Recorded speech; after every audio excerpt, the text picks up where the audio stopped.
ఎండిపోని ఒక నది గురించి మనం ఈరోజు మాట్లాడుకోబోతున్నాం. రివర్ ఆఫ్ లైఫ్, ఒక ఎండిపోని నది, దాన్ని జీవ నది అని బైబిల్లో వ్రాయబడింది. యోహాను సువార్త 7వ అధ్యాయం 38వ వచనం చదువుదాం. 38. యోహాను సువార్త 7వ అధ్యాయం 38, 39 వచనములు చదువుదాం. నా యందు విశ్వాసం ఉంచువాడెవడో లేఖనము చెప్పినట్లు వాని కడుపులో నుండి జీవ జల నదులు పారునని బిగ్గరగా చెప్పెను. తన యందు విశ్వాసం ఉంచువారు పొందబోవు ఆత్మను గూర్చి ఆయన ఈ మాట చెప్పెను.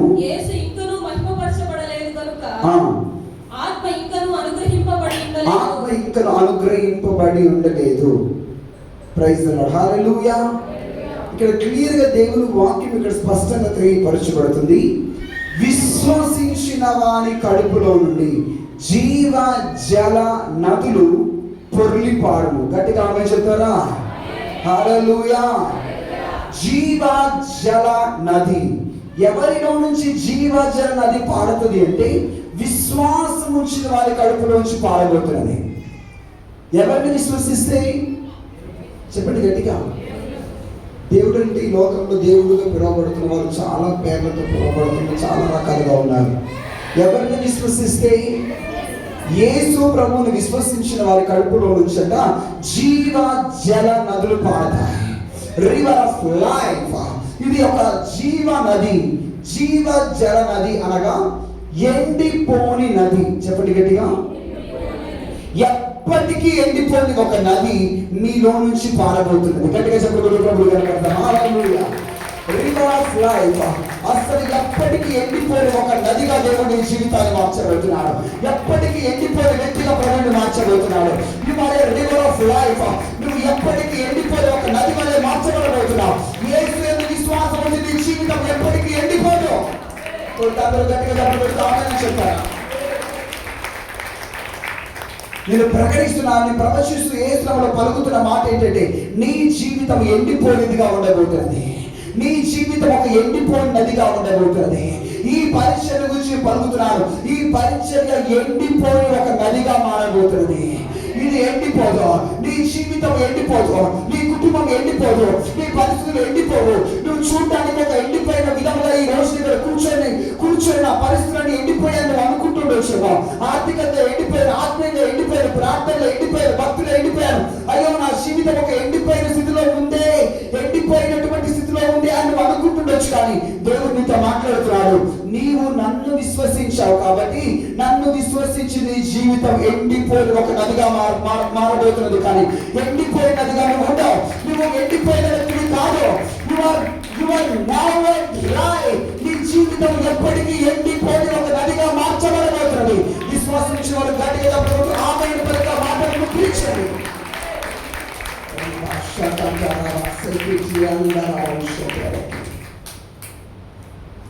నీ స్థితిని నువ్వు ఒక ఎండిపోయినదిగా నువ్వు అనుకుంటున్నావు. అయ్యో నా జీవితం ఎండిపోయింది, నా కుటుంబ పరిస్థితి ఎండిపోయింది, ఎలా నెక్స్ట్ ఏంటి, నా పరిస్థితి ఏంటి, నా జీవితం ఒక ఎండిపోయినదిగా మారిపోయింది అని. కానీ ప్రభు నీతో మాట్లాడుతూ వాగ్దానం ఇస్తున్నాడు, నేను నిన్ను ఎండిపోనివ్వను. గట్టిగా ఆమె చెప్పండి. ఎంతమందికి అర్థమవుతుందని చెప్పే మాట? మీ భాష మాట్లాడుతున్నా కదా, అంతేనా? ఇంకేమైనా మారిందా? హల్లెలూయా. 2 చేతులపై గట్టిగా హల్లెలూయా చెప్తారా? పక్క వాళ్ళని చూసి చెప్పండి, నీ జీవితాన్ని దేవుడు ఎండిపోనివ్వడు. వండర్ఫుల్, హల్లెలూయా, చాలా బాగా చెప్తున్నారు. ఇంకొకరితో, రెండో వ్యక్తితో చెప్తారా, నీ జీవితాన్ని దేవుడు ఎండిపోనివ్వడు. సంబడి ఇక్కడ కూర్చున్న వారిలో కొంతమంది నా జీవితం ఒక కోణంలో ఎండిపోయింది, నా జీవితం అంతా ఎండిపోతుంది, దిగజారిపోతుంది, అయ్యో నా జీవితం ఏంటి ఎండిపోతుంది, నా కుటుంబ పరిస్థితి అనుకుంటున్నారేమో. ఏ స్థితిలో ముగింపబడుతుంది? ఆరాసకటో, ఏదైతే ఎండిపోతుంది అని నువ్వు అనుకుంటున్నావో, నీ దేవుడు నీ ముందు నిలబడి చెప్తున్నాడు, నేను నిన్ను ఎండిపోనివ్వను.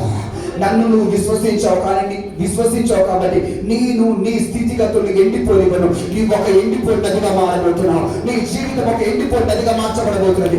You never dry. దేవుడు నీకు ఒక దర్శనం ఇచ్చాడా? దేవుడు నీకు ఒక కళ ఇచ్చాడా? దేవుడు నీకు ఒక వాగ్దానం ఇచ్చాడా? దేవుడు నీకు ఒక ప్రవచనం ఇచ్చాడా? దేవుడు నీకు ఒక మాట ఇచ్చాడా? అది ఎండిపోతున్నట్లుగా కనబడుతుండొచ్చు. దర్శనం ఎండిపోతుందే, కళ ఎండిపోతుంది, నెరవేర్పు జరగట్లేదే, దేవుడు ఇచ్చిన మాట ఎండిపోతుంది, నెరవేర్పు జరగట్లేదు అనుకునే పరిస్థితులు నీకు ఎదురవచ్చు.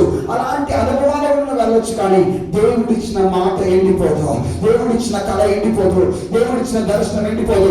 దేవుడు మీకు ఇచ్చిన ఏది కూడా ఎండిపోదని ఈరోజు ప్రభు మాట్లాడుతున్నాడు. ఆమె చెప్పండి గట్టిగా, హల్లెలూయా, హల్లెలూయా. చెప్పండి పక్క వారితో, దేవుడు నీకు ఇచ్చింది ఏది కూడా, చెప్పండి చెప్పండి చెప్పండి గట్టిగా, ఎండిపోదు. దర్శనం ఎండిపోదు అని చెప్పండి.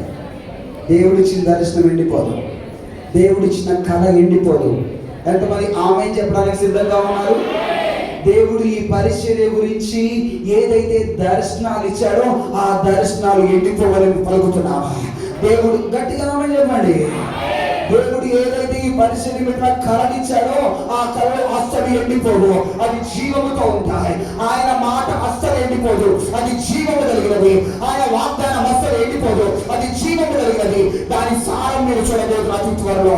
దర్శనం నెరవేర్పులు మీరు చూడబోతున్నారు. మీకు దేవుడు ఇచ్చిన కళ నెరవేర్పులు మీరు చూడబోతున్నారు. దేవుడు మీకు ఇచ్చిన ప్రవచన నెరవేర్పులు మీరు చూడబోతున్నారు. నీ జీవితం పచ్చదనంలోకి రాబోతున్నది. నిన్ను దేవుడు ఎండిపోలేవాడు. గట్టిగా మీ హృదయంపై చేపెట్టి చెప్తారా, నన్ను దేవుడు ఎండిపోనివ్వడు, ఎండిపోనివ్వడు. గట్టిగా గట్టిగా గట్టిగా ఆమేన్, హల్లెలూయా, హల్లెలూయా. ఎంతమందితో ప్రభు మాట్లాడుతున్నారు? గట్టిగా హల్లెలూయా అరుస్తూ చెప్తారా, హల్లెలూయా. కారణం నువ్వు యేసుని విశ్వసించావు. ఆమేన్, ఆమేన్, ఆమేన్.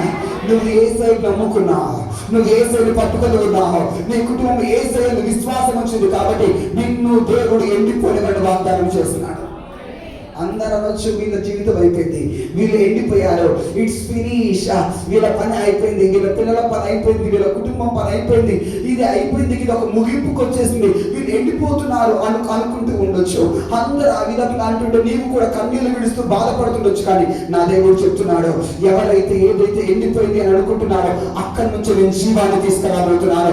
యెషయా మొద్దు ఎండిపోయింది అనుకుంటున్నారు, కానీ అది ఎండిపోలేదు, మొద్దు నుండి చిగురు పెట్టబోతున్నది. దేవుడు ఎండిపోయింది మన నీ జీవితాన్ని నువ్వు తిరిగి మళ్ళా చూపించబోతున్నావు. గట్టిగా ఆమె చెప్తే ముందుకు వెళ్తాను. గట్టిగా హల్లెలూయా, హల్లెలూయా.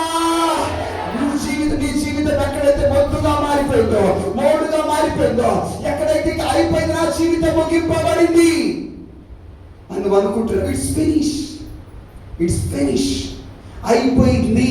ఇది ఒక మొద్దు, దీనికి చిగురు రాగలదా, దీని పని అయిపోయింది అనుకుంటాం.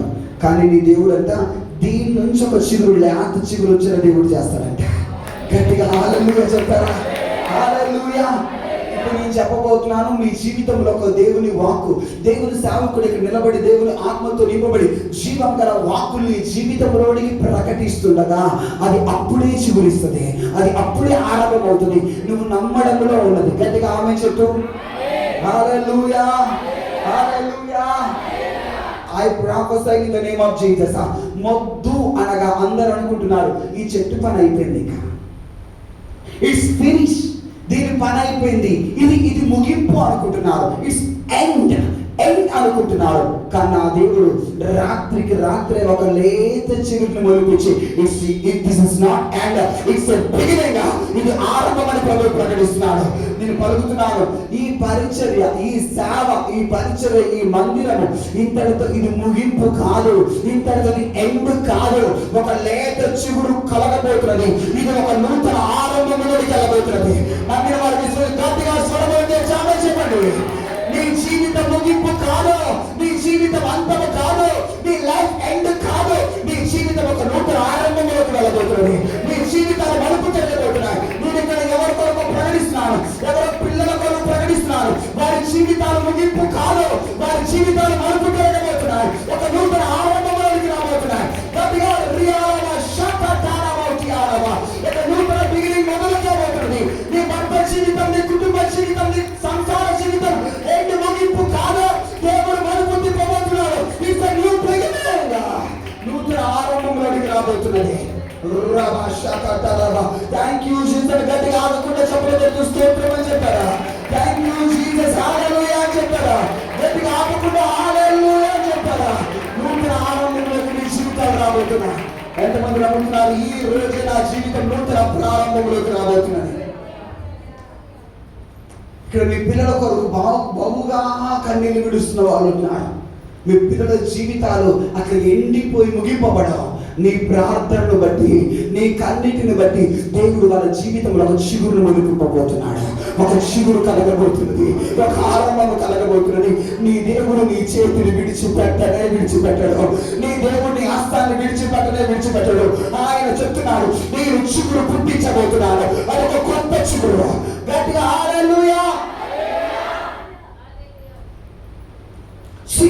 దేవుని వాక్యంలో కొంచెం మనం ముందుకు వెళ్దాం.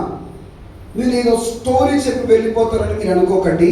నేను నీ జీవితంలోనికి దేవుని వాక్కులను విడుదల చేయడానికి పంపబడ్డాను. ఆమేన్. ఈ వాక్కు నీ జీవితంలో దేవుని కార్యాలు జరిగేలా చేయబోతున్నది. ఏదైతే మేము పలుకుతున్నామో ఆ మాటలన్నీ కూడా నెరవేర్పులోనికి మీ జీవితంలో కలగబోతున్నాయి. యోబు గ్రంథం 14వ అధ్యాయం 14. యోబు 14. అందరూ బైబిల్ ఓపెన్ చేసి మీరు చాలా ఆసక్తి కలిగి దేవుని వాక్యాన్ని రాసుకుంటున్నారు. అద్భుతం, చాలా happy. I'm very happy. So reference మాత్రమే కాదు, మీ జీవితంలోకి ఇక్కడ నిలబడి దేవుని యొక్క ఆత్మచేత దేవుని సేవకులు ప్రకటిస్తున్న ప్రాఫెసీస్ కూడా రాసుకోండి. దేవుడు నీ జీవితాన్ని చిగురింప చేయబోతున్నాడు. కొత్త ఆరంభం కలగబోతుంది. Not every prophecy date and ఆ ప్రాఫెసీని రాసుకో, అది నీ జీవితంలో ఫుల్ఫిల్లోనికి రాబోతున్నది. 14th చాప్టర్, యోబు గ్రంథం 14వ అధ్యాయం 7వ వచనం. 7. వృక్షము నరకబడిన ఎడల అది తిరిగి చిగుర్చుననియు, దానికి లేత కొమ్మలు వేయుననియు. ప్రైజ్ ది లార్డ్, హల్లెలూయా. 7వ వచనం నమ్మకం. 8వ వచనం కూడా దాని వేరు, అది నరకమైన తర్వాత దాని వేరు పాతగిల్లిపోయి పాడైపోయి చీకిపోయి అది అంతా ఇదైపోయినా కూడా దాని అడుగున ఉన్న మొద్దు మంటిలో చీకిపోయినా సరే దేవుడు దానికి నీటి వాసన పంపించిన వెంటనే నీటి వాసన చేత అది మళ్ళా చిగురు పెట్టబోతున్నాడు. గట్టి అర్థమైందా మీకు? అర్థమైతే గట్టిగా ఆమె చెప్పండి. ఇది మామూలు వాడు కాదు. మరలా చెప్పండి సిస్టర్. నేను నా సొంత మాట చెప్పట్లేదు. దేవుని వాక్యాన్ని మీ మధ్యలో ఉన్న సహోదరి చదువుతుంది. ఒకసారి మీ కళ్ళు తెరవబడి దాని వైపు చూడండి. ఇప్పుడు ఏదైతే మీరు చదువుతున్నారో మీరు నమ్మినట్లయితే అది మీ జీవితంలో జరగబోతుంది. మీ జీవితం ఎంతగా కృషించిపోయి నరకబడి మీ మొద్దు చీకిపోయి వేరు ఎండిపోయిన స్థితిలోకి వెళ్ళిపోయిన, వేరు కూడా ఎండిపోయిన స్థితిలో అంతగా మీ జీవితం అంతా కూడా పతనమైపోయినా కూడా దేవుడంట నీటి వాసన దానికి ఇచ్చి, అంటే పరిశుద్ధాత్మ శక్తిని దాని మీదకి పంపించి తన ప్రభావం ద్వారా అది సైతం మరలా చిగురించే విధంగా దేవుడు మార్చబోతున్నాడు. గట్టిగా ఆమేన్, హల్లెలూయా. అంటే ఇక్కడ కూర్చుని నీ జీవితం ఎంతగా పతనమైతే చీకిపోయినా ఈ మధ్యాహ్న కాల సమయాన్ని ప్రకటిస్తున్నాడు. నీ జీవితంలో ఒక కొత్త చిగురు కలగబోతున్నది. నిన్ను దేవుడు ఎండిపోయి గొడవ, నీ జీవితం అంతము కాదు, నీ కుటుంబంలో ఏది కూడా ముగింపులోనికి రాదు. ఒక కొత్త ఆరంభంగా మలుపు జరగబోతున్నది. ఈ రోజు ఇక్కడ కొంతమంది జీవితాలు మలుపు జరగబోతున్నాయి. ఇక్కడ కొంతమంది కుటుంబాలు అకస్మాత్ ఒక మలుపు జరగబోతున్నాయి. ఎండిపోయిన స్థితిలోకి వెళ్ళిపోయిన మీ కుటుంబాలు, ఎండిపోతున్న స్థితిలోకి దిగజారుతున్న మీ భర్త జీవితం, ఎండిపోతున్న స్థితిలోకి దిగజారుతున్నటువంటి మీ ఆత్మీయ పరిస్థితి తిరిగి మరలా చిగురు పడ్డానికి మలుపు జరగబోతున్నది. కొత్త ఆరంభాన్ని చూడబోతున్నాం. అది నీ కన్నులకు ఆశ్చర్యం కలగబోతుంది. నీకు నిలబడే గొప్ప సాక్ష్యం ఇవ్వబోతున్నాం. నీకు నిలబడే ఒక దైవ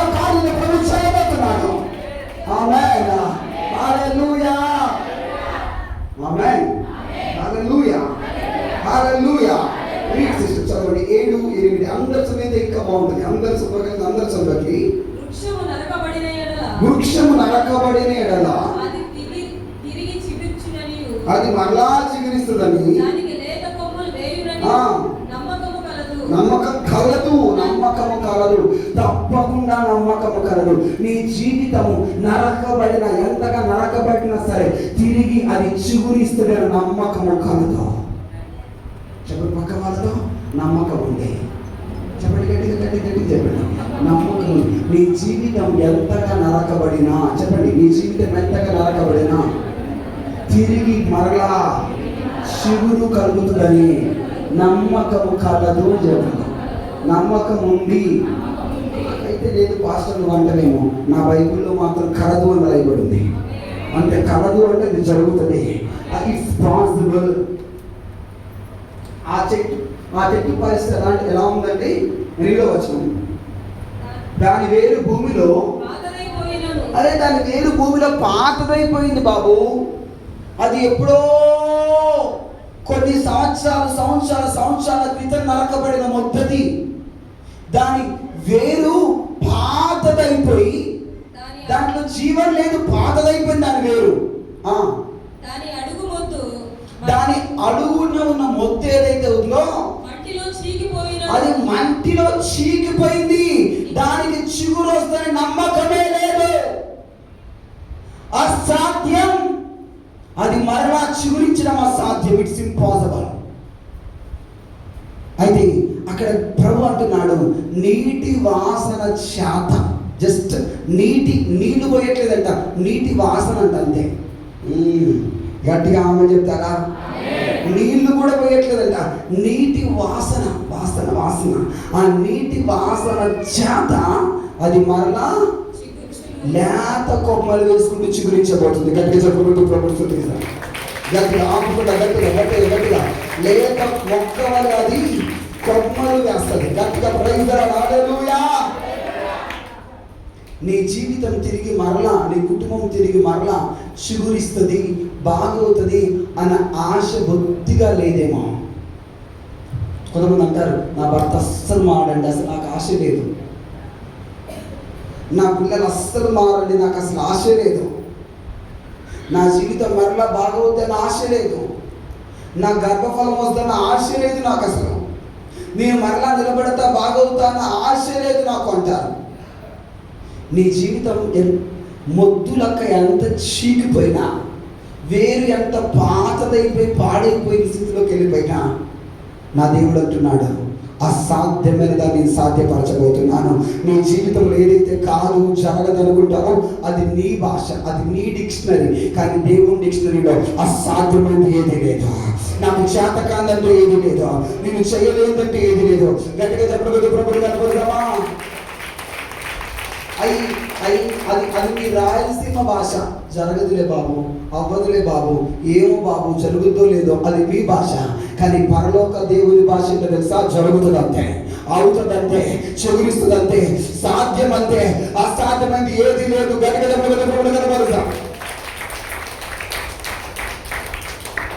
మా తెలంగాణ భాష కూడా అంతే. జరగదులేండి, ఏమో నాకు ఆశ లేదులేండి, మారదులేండి, అవ్వదులేండి, కాదులేండి, రాదులేండి, అవ్వదేమో అండి, జరగదేమో అండి. కానీ నా దేవుడు అంటాడు జరిగింది. ఆమేన్. గట్టిగా చెప్పండి. అవుతుంది, జరుగుతుంది, సాధ్యమవుతుంది. నేను చేయలేదంటే ఏది లేదు, నాకు సాధ్యము కాదంటే ఏది లేదు. నీ జీవితంలో దేని విషయంలో అయితే అవ్వదు అనుకుంటున్నావో, జరగదు అనుకుంటున్నావో, కుదరదు అనుకుంటున్నావో, వివాహం కావట్లేదు, వివాహం జరగట్లేదు, నీ పిల్లలకు కానీ మీ విషయంలో కానీ వివాహాలు ఆలస్యం అవుతున్నాయా? 40 సంవత్సరాలైనా సరే, ఇస్సాకు జీవితంలో 40 సంవత్సరాలకి పెళ్లి జరిగిందంట. వారి జీవితంలో కూడా ఆలస్యమైన దేవుని మహిమను ప్రభు కనపరచబోతున్నాడు. నాకు అసాధ్యమైనది ఏది లేదు, సమస్తము సాధ్యమే. ఆమేన్. హల్లెలూయా. అసాధ్యమైనది ఏమున్నది? అసాధ్యమైనది ఏమున్నది? గట్టిగా, అసాధ్యమైనది ఏమున్నది? అసాధ్యమైనది. ఓ ఆరాధన, స్తుతి ఆరాధన,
ఎండిపోయిన మొద్దును దేవుడు చిగురిస్తున్నాడు. నీటి వాసన నుంచి నీ జీవితం ఎంతగా ఎండిపోయిన దేవుడు చిగురును కలుగ చేయబోతున్నాడు.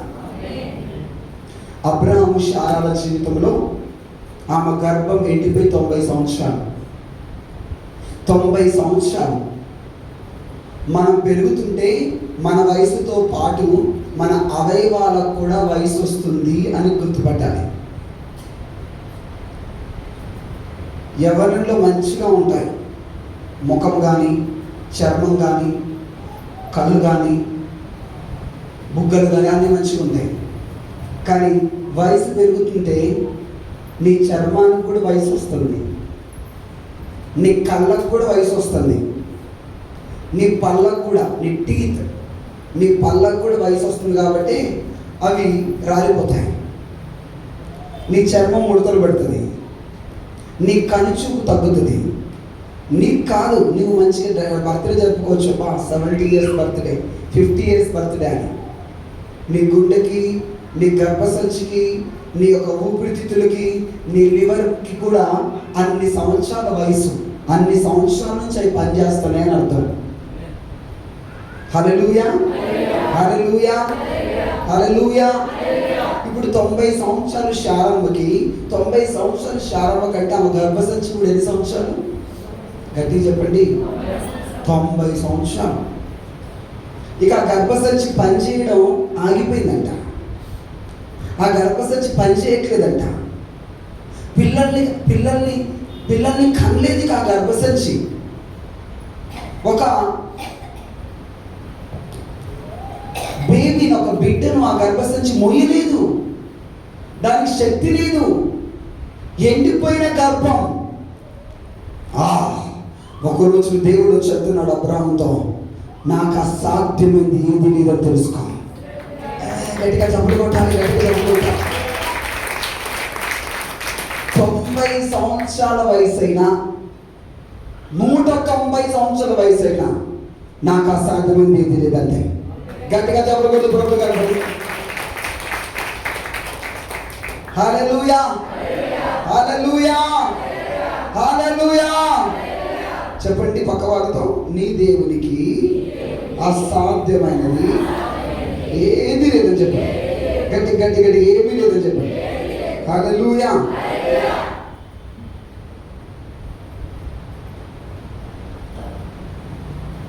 అబ్రహామా, నీకు 100 సంవత్సరాలు, 100 సంవత్సరాలు అబ్రహాము కంటాడా అనుకుంటున్నావే, 100 సంవత్సరాలు అబ్రహాము కంటాడా అని అనుకుంటున్నావే. నీ తాత తాత తాత తాత వెనక్కి వెళ్తే నోవాహు తెలుసు కదా. నోవాహు ఎన్ని సంవత్సరాలు అప్పుడు పిల్లలు జనిలా చేశారో తెలుసా? చదవండి, ఆదికాండం 5వ అధ్యాయం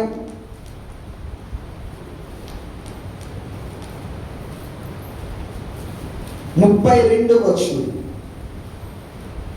నోవహు 500 ఏండ్లు గలవాడై, అమ్మా గట్టిగా చదవాలి. షేమును, హామును, యాఫెతును కనెను. ఎన్ని సంవత్సరాలు తిన్నాడంట? 500 ఏండ్లు గలవాడై నోవాహు పిల్లల్ని కన్నాడంట. మరి జలప్రలయం ఎప్పుడు వచ్చింది? ఆయనకు 600 సంవత్సరాలప్పుడు జలప్రలయం వచ్చింది. ఆయన జీవించిన సంవత్సరములన్నీ ఎన్ని? 957. 9వ అధ్యాయం 29లో ఉంటుంది. 957. భూమి మీద అందరికంటే ఎక్కువ సంవత్సరాలు ఎవరు బ్రతికారు? 969. 9 మన దాన్ని 9 మనం రివర్స్ చేయండి, మనం నిలబెట్టండి, అప్పుడు 969 వచ్చేస్తుంది. ఈయన దగ్గరగా వెళ్ళిపోయారు. ఆయన 969, ఈయన 957.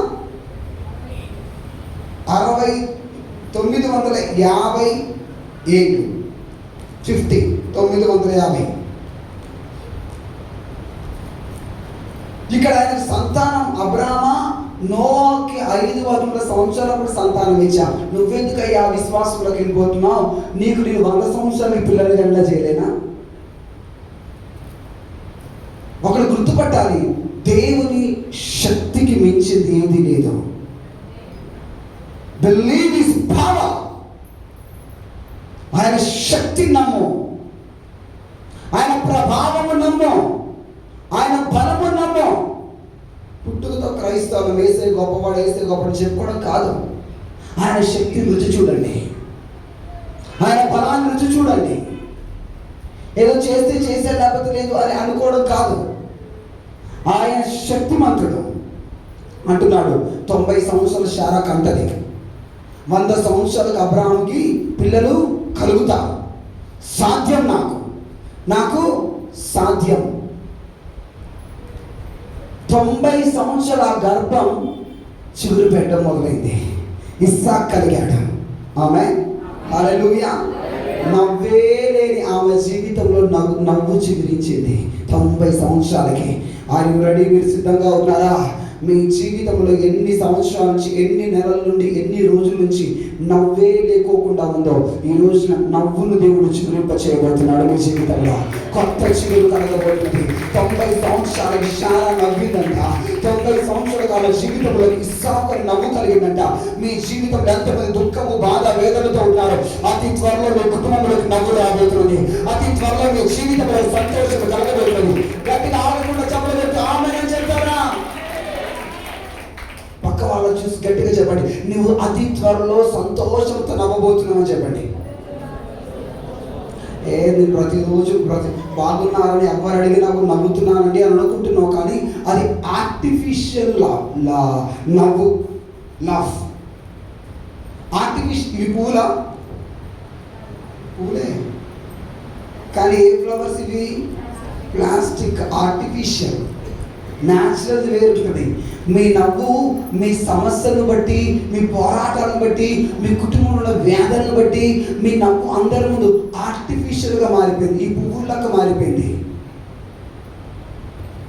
అందరి ముందు నవ్వుతుంటావు, కానీ లోపల ఏదో తెలియదు దుఃఖం, వేదన, బాధ, పోరాటం. వారి ముందు ఎలా నవ్వుతున్నావు అంతే. It's artificial smile. అయితే ప్రభు ఈరోజు నీతో పలుకుతూ, నీతో మాట్లాడుతున్నాడు. అతి త్వరలో నీ జీవితంలోకి నిజమైన సంతోషాన్ని పంపబోతున్నాను, నిజమైన ఆనందం రాబోతుంది. నిజమైన ఆనందము కలగబోతుంది. చెప్పండి పక్క వాళ్ళతో, నీ జీవితంలోకి నిజమైన ఆనందం రాబోతున్నది. మీ పక్క వాళ్ళకి చెప్పు, మీ పక్క వాళ్ళకి ఈ ప్రవచనం చెప్తుండగానే వాళ్ళ జీవితంలోకి నవ్వు వెళ్ళిపోవాలి. అట్టి విధంగా గట్టిగా ప్రవచిస్తున్నానని చెప్పారా? నీ కొరకు ప్రవచిస్తున్నాను చెప్పండి.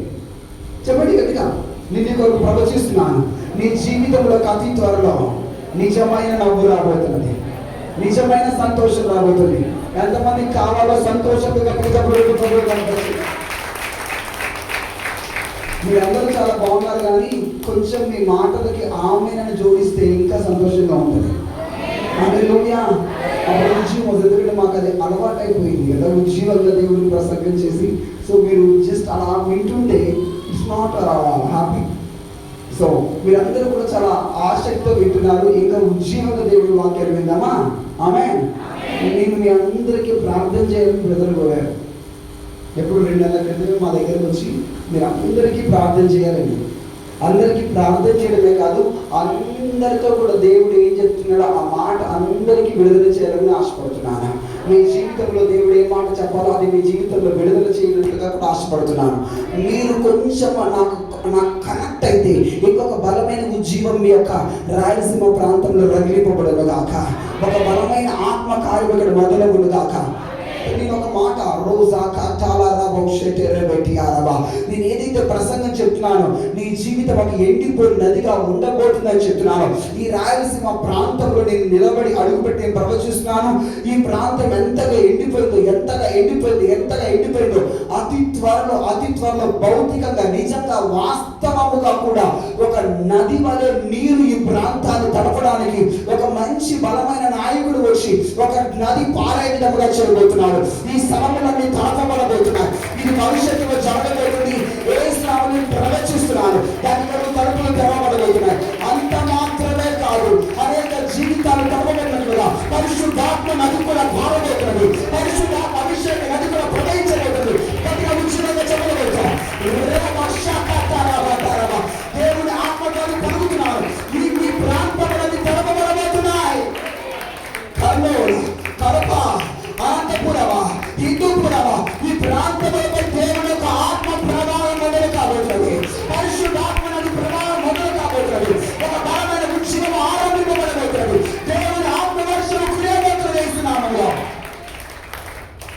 ఎండిపోయిన స్థితి నుంచి విడుదల, ప్రతి ఎండిపోయిన స్థితి నుంచి విడుదల. Every dryness get out in Jesus name. గట్టిగా చేతులు పైకి చెప్పండి. యేసు నామములో మా ప్రాంతములలో పనిచేసిన ఎండిపోయిన పరిస్థితి, ఎండిపోయిన స్థితి తొలగిపోవును గాక అని చెప్పండి. ఆమేన్. నేను ఒక 2 నెలల క్రితమే హిందూపురం వచ్చాను. హిందూపురం తెలుసా? హిందూపురం మీ పక్కనే ఉంది కదండి, తెలియదు అంటున్నారు. హిందూపురం తెలుసు కదా? హల్లెలూయా. బాలకృష్ణ నియోజకవర్గం. హిందూపురంలోకి వెళ్ళినప్పుడు చాలా బాధ అనిపించింది. ఆ భూమి, ఆ నేలంతా ఎండిపోయి భయంకరంగా ఉంది. మేము ఉండే దగ్గర ఆ మే నెలలో కూడా పచ్చని పంట పొలాలు కనబడుతూ ఉంటాయి. ఎప్పుడైతే ఈ జోన్లోకి మేము ఎంటర్ అయ్యి అడుగు పెట్టామో అసలు ఒక్క పచ్చదనం కూడా కనబడట్లేదు. అన్ని ఎండిపోయిన నేల, ఎండిపోయిన ప్రాంతం. చాలా హృదయంలో చాలా బాధ, చాలా వేదన అనిపించింది. ఎందుకు ఈ స్థలాలు ఎండిపోయాయి? ఎందుకు ఈ స్థలాలు ఎండిపోయాయి? నరుడు చేసిన దానికంట నేల శపింపబడుతుందంట. నిన్ను బట్టి అక్కడ కయ్యను అంటున్నాడు. అప్పుడు నాకు అది గుర్తొచ్చింది. ఒక పరిచారకుడు, ఒక సేవకుడితో నీ మాట పంచుకున్నప్పుడు ఆ ప్రాంతములు ఎందుకంటే ఎంత భయంకరంగా ఎండిపోయి ఉన్నాయి, ఆ ప్రజలు చాలా వేదనలో ఉన్నారండి. అదొక భయంకరమైన శాపంగా కనబడుతుంది. అది విరగొట్టబడాలి. ఆ ప్రజల జీవితంలో ఒక పచ్చదనం మొదలవ్వాలి. దేవుని ప్రేమ కలిగిన వాళ్ళ మధ్యలో ప్రాంతీయ భేదాలు ఉండవు, కుల భేదాలు ఉండవు, మత భేదాలు ఉండవు, రంగు భేదం ఉండదు. కేవలం యేసుక్రీస్తు ప్రేమ మాత్రమే కనబడుతుంది. Love of Jesus, love of Jesus. No partialities, no differences. అలా అనుకుంటే మన తల్లిగారు తెలంగాణ ఇక్కడికి వచ్చి నిలబడి ఈ ప్రాంతంలో పరిచయం ఇట్స్ వెరీ వండర్. ఎలా రాగలదు, ఎలా చేయగలరంటే ఇట్స్ ఓన్లీ గాడ్స్ లవ్. దేవుని ప్రేమ మాత్రమే బలవంతం చేస్తుంది. దేవుని ప్రేమ మాత్రమే నిలబడేలా చేస్తుంది. కేవలం దేవుని ప్రేమ. అప్పుడు ఆ హృదయంలో ఒక తీవ్రత ఏంటంటే, ఎందుకు ఈ ప్రాంతంలో ఇలా ఉన్నాయి? ఇవి ఒక పచ్చదనంలోనికి రావాలి. భౌతికంగా మాత్రమే ఎండిపోయి కాదు, ఆత్మీయంగా కూడా భయంకరమైన ఎండిపోయిన స్థితిలో ఉన్నాయి. హృదయాలు ఎండిపోయిన స్థితిలో ఉన్నాయి. సంఘములలో పరిస్థితి ఎండిపోయిన స్థితిలో ఉంది. ప్రార్థనా పనులు, ఆత్మీయంలో ఒక ఎండిపోయిన స్థితి ఉంది. ఇవి మరలా తడపబడాలి. తడపబడాలంటే, ఎండిన నేల తడపబడాలంటే పరలోకం నుంచి ఒక ఆత్మవర్షము కుమ్మరింపబడాలి, పరిశుద్ధాత్మ వర్షము కుమ్మరింపబడాలి. దేవుడు అతి త్వరలో అది పంపబోతున్నాడు మీ ప్రాంతంలోనికి. అతి త్వరలో పరిశుద్ధాత్మ అది పాడబోతున్నది. నేను ఇక్కడ నిలబడి ఏం ప్రకటిస్తున్నాను తెలుసా? మీ ప్రాంతాలు ఎంతగా ఎండిపోయినా, మీ ఆత్మీయ జీవితాలు ఎంతగా ఎండిపోయినా, ఒక ఎండిపోయిన నదిని దేవుడు పంపబోతున్నాడు మీ మధ్యలోనికి. గట్టిగా ఆమె చెప్పండి. ఒక జీవనదిని దేవుడు పంపబోతున్నాడు. ఒక పరిశుద్ధాత్మ నదిని కూడా పంపబోతున్నాడు. జీవముతో ఉన్నవాడు గట్టిగా తెలుసా? ఎందుకు ఈ ప్రాంతం ఎంత కట్టునగా ఇంత ఎండిపోయి ఉన్నాయి? ఇంతగా ఎండిపోయి ఉన్నాయి. ఎక్కడ ఒక నీటి మడుగు కట్టలు ఎందుకు ఇంతగా ఎండిపోయి ఉన్నాయి అని నా హిందూపురం ప్రాంతం ఇక్కడ నుంచి జస్ట్ 120 కిలోమీటర్లు ఉంది అంతే. హిందూపురం మీకు ఎందుకు ఇంతగా ఎండిపోయిన స్థితిలో ఉంది అంటే, కయ్యనుతో దేవుడు ఒక శాపం పెడుతున్నాడు. కయ్యకి ఏంటో తెలుసా? నీవు ఒక నీతిమంతుని రక్తం, హేబెలు రక్తం, సొంత నీ తమ్ముడి రక్తాన్ని ఈ నేలపైన అలా ఒలికించావు. కాబట్టి నాకు వచ్చిన రెవల్యూషన్ నేను చెప్తున్నాను. రీసెంట్గా ఒక 3-4 రోజుల క్రితం నేను బైబిల్ చదువుతుండగా నాకు మీ ప్రాంతాల కొరకైనటువంటి ఈ వార్డ్ వచ్చింది. కాబట్టి నేను ఇక్కడ నిలబడ్డగా మళ్ళీ నాకు అది జ్ఞాపకం చేస్తున్నాడు. కాబట్టి మీరు బాధపడిన వాస్తవం చెప్తున్నాను. అయితే మీరు దాని కొరకు ప్రార్థన చేయాల్సిన వారు ఉన్నారు. హేబేలు యొక్క నీతిమంతుడు రక్తం అంట ఆ నేల పైన అలా ఒలికింపబడిన తర్వాత దేవుడు కయ్యనుతో అంటున్నాడు, ఇదిగో నీ నీతిమంతుడి రక్తాన్ని, నీ తమ్ముడు రక్తాన్ని నేల మీద ఒలికించావు. కాబట్టి అది నీకు పంట సారమివ్వదు. అదేమివ్వదు? నీకు పంట సారాన్ని ఇవ్వదు, అది ఎండిపోయి ఉంటుంది. ఒకప్పటి కాలంలో ఇక్కడ ఎంతగా హత్యలు జరిగాయో ఐడోనో నాకు తెలియదు, అది నాకు జ్ఞాపకం వచ్చింది. అనేకుల రక్తం ఈ నేల పీల్చుకోండి, అనేకుల రక్తం ఈ నేలలో, ఈ రాయలసీమ ఏరియాలో తడపబడి ఒలికింపబడి ఉంది.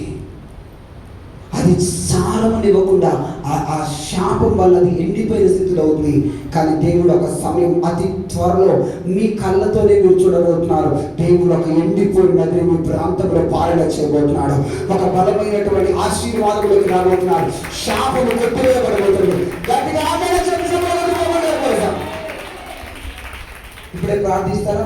ఆ శాపం విరగొట్టబడాలని ప్రార్థన చేస్తారా? చేయకండి, చేస్తారా? ప్రతిరోజు ప్రార్థన చేయండి. మా ప్రాంతంపై, మా నేలపై శాపం విరగొట్టబడాలి, శాపం విరగొట్టబడాలి. ఇప్పుడు జరగట్లేదేమో ప్రస్తుతం, కానీ ఒకప్పుడు జరిగి ఉన్నాయేమో, నాకు తెలియదు. ఆ శాపములు మీరు కథలుగా దాన్ని వినుండొచ్చేమో, మీకు కూడా తెలియకపోవచ్చేమో, కానీ ఆ శాపాన్ని ప్రార్థించే మీరు ప్రార్థనతో యేసు రక్తంతో విరగొట్టినప్పుడు అది విరగొట్టబడి మీ తరములోనే, మీ పిల్లల తరములోనే ఒక ఆశీర్వాదం, ఒక చిగురుని మీరు చూడబోతున్నారు. అటువంటి పలుకుతున్నారు. ఎండిన ప్రతి భూమి జీవాన్ని పోసుకెళ్ళబోతున్నది. ఎండిపోయిన నది మొదలు కాబోతున్నది. ఎండిపోయిన ప్రతి మొత్తం చిగురు పట్టబోతున్నది. డ్రైనేజ్ తొలగిపోబోతున్నది యేసు నామములో. గట్టిగా చెప్పండి, యేసు నామములో ఈ నేలపైన పనిచేస్తున్న ప్రతి శాపము విరగొట్టబడును గాక. చెప్పండి. మీకు ఎంతమందికి భూములు పొలాలు ఉన్నాయో, యేసు నామములో మా భూమి పైన, మా నేలపైన పనిచేసే శాపాలు విరగొట్టబడును గాక. పలకండి 7 సార్లు గట్టిగా పలకండి, నోరు తెచ్చి పలకండి. ప్రభువు నామం యేసు నామాన్ని చెప్పి పలికినప్పుడు అది విరగొట్టబడబోతుంది. యేసు నామములో ఈ నేలపైన ఉన్న శాపము విరిగిపోవును గాక, విరిగిపోవును గాక, విరిగిపోవును గాక, విరిగిపోవును గాక. గట్టిగా చెప్పగలుగుతూ ఆమేన్ చెప్పారా? ఆమేన్ చెప్పారా? యేసు నామములో ప్రతి శాపము కట్టు తెగిపోవును గాక, విరిగిపోవును గాక. పక్క వాళ్ళు సెకండ్ చెప్పండి, అతి త్వరలో చెప్పండి. పక్క వాళ్ళు అతి త్వరలో మన ప్రాంతాలలో ఒక నది పారబోతున్నది, ఒక ఎండిపోయిన నది పారబోతున్నది. అది మన స్థలము, మన భూములు, మన నేలనంతటిని తడపబోతున్నది. సంఘములన్నింటినీ తడపబోతున్నది. కుటుంబాలు తడపబోతున్నది. శాపాలు కొట్టివేయబడబోతున్నాయి. ఒక ఆశీర్వాదం మొదలు కాబోతున్నది. గట్టిగా చెప్పబోతూ ప్రభువుని కనపడుతూ కృతజ్ఞతలు చెల్లిస్తారా? గుర్తుపెట్టుకోండి, ప్రభు కొన్ని సంవత్సరాల తర్వాత, ఒక 10 years తర్వాత కావచ్చు, 15 years తర్వాత కావచ్చు, ఎండిపోయే నేలంటూ కనబడదు. ఒక జీవం ఈ నేలలోనికి రాబోతున్నది. మీ జీవితాల్లోనికి, మీ కుటుంబాల్లోనికి కూడా ఈ సమయమే దేవుని జీవం పారబోతున్నది. దేవుని జీవం పారబోతున్నది. God's life రాబోతున్నది. ప్రతి ఎండిపోయిన స్థితి చిగురు పెట్టబోతున్నది. ఆర్థికంగా ఎండిపోయే చిగురులోకి రాబోతున్నా. ఈ నది వస్తే ఏం జరుగుతుందో తెలుసా? ఓకే, ఒక పాయింట్ మిస్ చేశాను. దేవుడు ఎక్కడికి వచ్చాడంటే అబ్రాహాము గుడారంలోకి వచ్చేసాడు. మమ్రే అనే సింధూర వృక్షం దగ్గర ఆ గుడారం దగ్గరికి వచ్చేసాడు. రాగాకి ఆయన చెప్తున్నాడు, అబ్రాహాము నీవు ఇచ్చే ఆతిథ్యం నేను తీసుకుంటాను.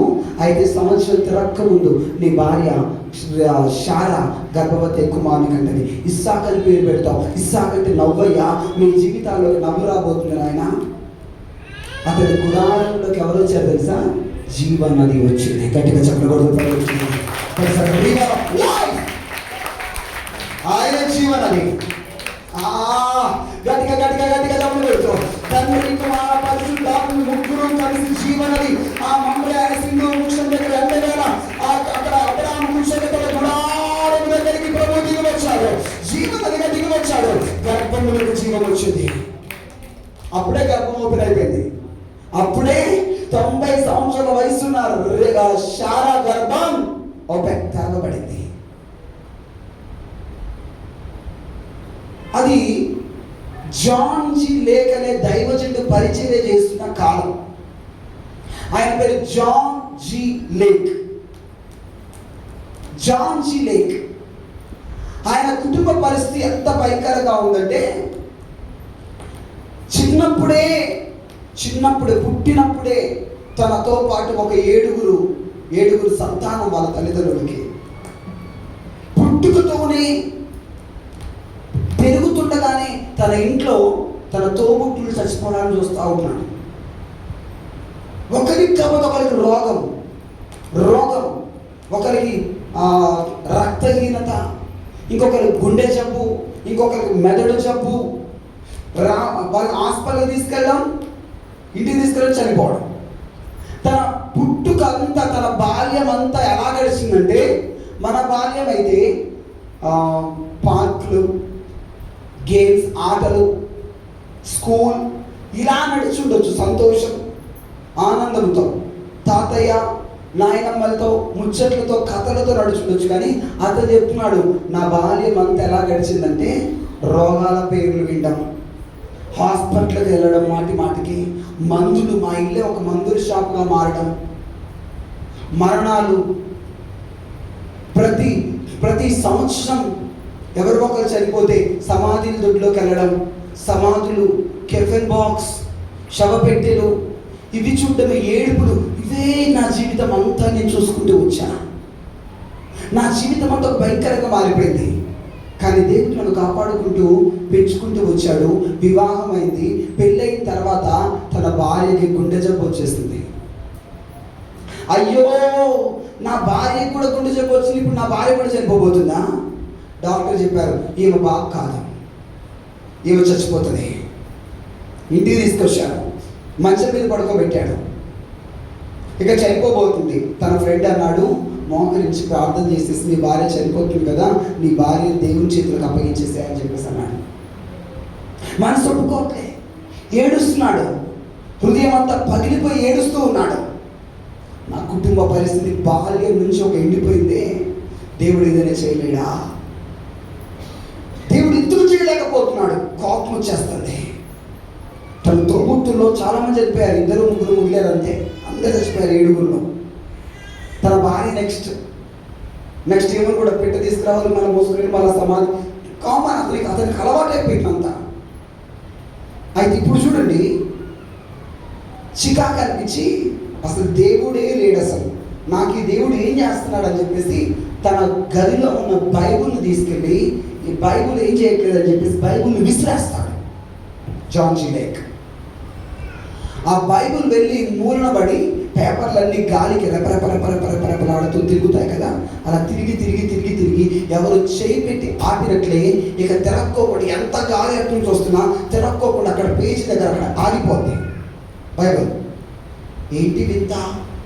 కోపంతో బైబుల్ ఇసిరేస్తే బైబుల్ పేజీ తిరిగి అక్కడ ఆగిపోయింది. ఏంటి బైబుల్ పేజీ తిరగట్లేదు ఏంటి అనేసి, నిజంగా ఇప్పుడైనా నేను ఇక్కడ నిలబడ్డాక కథలు ఎప్పుడూ చెప్పను. ఇక్కడ కథలు చెప్పే స్థలం కాదు ఇది. సజీవమైన సాక్ష్యాలు, జీవమైన దేవుని వాక్యం ఇక్కడ ప్రకటింపబడాలి. సో మీరెవరు ఏదో కథ చెప్తున్నాడేమో, ఇది కథ కాదు, వాస్తవం. ఇట్స్ ట్రూ, ఇది సజీవమైనది. ఇప్పుడు నేను చెప్పేది నీ జీవితంలో కూడా జరగవచ్చు. గట్టిగా చెప్పబడి ప్రముఖులు. చిలక గురించో, కాకి గురించో, నెమల గురించో, కోతి గురించో, ఏనుగు గురించో చెప్పట్లేదు. ఒక వ్యక్తి జీవితంలో దేవుడు ప్రత్యక్షంగా జరిగించిన కార్యాన్ని చెప్తున్నాను. హల్లెలూయా, హల్లెలూయా. నమ్మిన వారి చేతులు పైకి గట్టిగా ఆమేన్ చెప్తారా? గట్టిగా ఆమేన్ చెప్తారా? హల్లెలూయా. ఆ బైబుల్ అక్కడ ఆగిపోతే చిరాకు పడ్డాడు. కాస్త ఏంటి అక్కడ బైబుల్ ఆగిపోయాడు, కదలట్లేదండి అని బైబుల్ దగ్గరికి మళ్ళీ నడుచుకుంటూ వెళ్ళి బైబుల్ మీద అలా కళ్ళు పెట్టి చూశాడంట. ఆయన కళ్ళు ఆ తెరవబడి ఉన్న బైబుల్ మీద దేని మీద పడిందంటే అపోస్తల కార్యములు 10వ అధ్యాయం 38వ వచనం మీద పడింది. చదవండి. అపోస్తల కార్యములు 10వ అధ్యాయం 38వ వచనం మీద తన కళ్ళు పడ్డాయి. దాన్ని చదివేస్తున్నాడు. అనుకోకుండా తన కళ్ళు పట్టమే కాదు, దృష్టి పట్టమే కాదు, తన ఆటోమేటిక్గా చదువుతున్నాడు. అమ్మ 10:38 అదేమనగా దేవుడు నజరేయుడైన యేసును పరిశుద్ధ ఆత్మతోనూ శక్తితోనూ అభిషేకించినదే దేవుడు ఆయనకు తోడైండెను గనుక ఆయన అపవాది చేత పీడింపబడిన వారందరినీ విడిపిస్తూ రోగుల్ని స్వస్థపరచుచు నుండెను. ఆమేన్. హల్లెలూయా, హల్లెలూయా. అక్కడ రాయబడింది ఏంటంటే అపవాది చేత పీడింపబడుచున్న వారందరినీ స్వస్థపరుస్తున్నాడు. తనకి ఆ మాట చదవగా తన కళ్ళు తెరవబడ్డాయి. అక్కడ ఒక అద్భుతం కనబడుతుంది. అంటే రోగాన్ని సాతాను తీసుకొస్తాడా? సాతాను చేత పీడింపబడుతున్న వారందరినీ స్వస్థపరిచాడు. అంటే అపవాది రోగాన్ని తెస్తాడు, దేవుడు కాదు రోగాన్ని తెచ్చేది. నేను తప్పుగా బైబుల్ని విసిరేశాను. నా యేసయ్య కాదు నా భార్యకి రోగాన్ని పెట్టింది, ఈ గుండె జబ్బులు పెట్టింది, నా అన్నదమ్ములకి రోగం పెట్టింది యేసయ్య కాదు, ఈ రోగాన్ని పెట్టింది సాతాను. నీ జీవితంలో దేవుడు ఎప్పుడు మేలు చేస్తాడు, దేవుడు ఎప్పుడు కీడు చేసేవాడు కాడు. ఆయన మంచివాడు. చెప్పండి పక్క వాళ్ళతో, ఆయన మంచివాడు. ఆయన ఎప్పుడు చెడు చేయడు, ఆయన ఎప్పుడు కీడు చేయడు, ఆయన మంచివాడు. గట్టిగా కుడి చేపైతే నాతో చెప్తారా, యేసయ్య మంచివాడు అని. ఆయనలో చెడుతనమే లేదండి. నీకోసం ప్రాణం పెట్టిన వాడు నీ ప్రాణాన్ని తీయాలనుకోడు. అయితే ఎవరు తీస్తున్నారు? సాతాను తీస్తున్నాడు. బైబిల్ పట్టుకున్నాడు, స్ట్రైట్గా వెళ్ళిపోయాడు తన భార్య యొక్క మంచం దగ్గరికి. మంచం మీద పడుకోనుంది. లాస్ట్ ఊపిరి, లాస్ట్ చివరి డొక్కు కొట్టుకుంటుంది. వెళ్ళాడు. ఏ సాతానా, నా భార్యను చంపడానికి తీసుకొచ్చినటువంటి రోగాన్ని పట్టుకొని ఇప్పుడే నా భార్య దేవుడు వచ్చి పారిపోయి ఆజ్ఞాపించాడట. యేసు నామములో వెళ్ళిపోయి రోగమా, సాతాను నుంచి రోగం వెళ్ళిపోను దగ్గర గద్దించాడట. గద్దించగానే ఊపిరి ఆగిపోతున్న ఆమె ఊపిరి పీల్చుకొని ఒక్కసారిగా లేచి కూర్చొని నాకు అన్నం పెట్టింది అన్నదంట. చప్ప కొట్టకండి, గట్టిగా దెబ్బ కొట్టి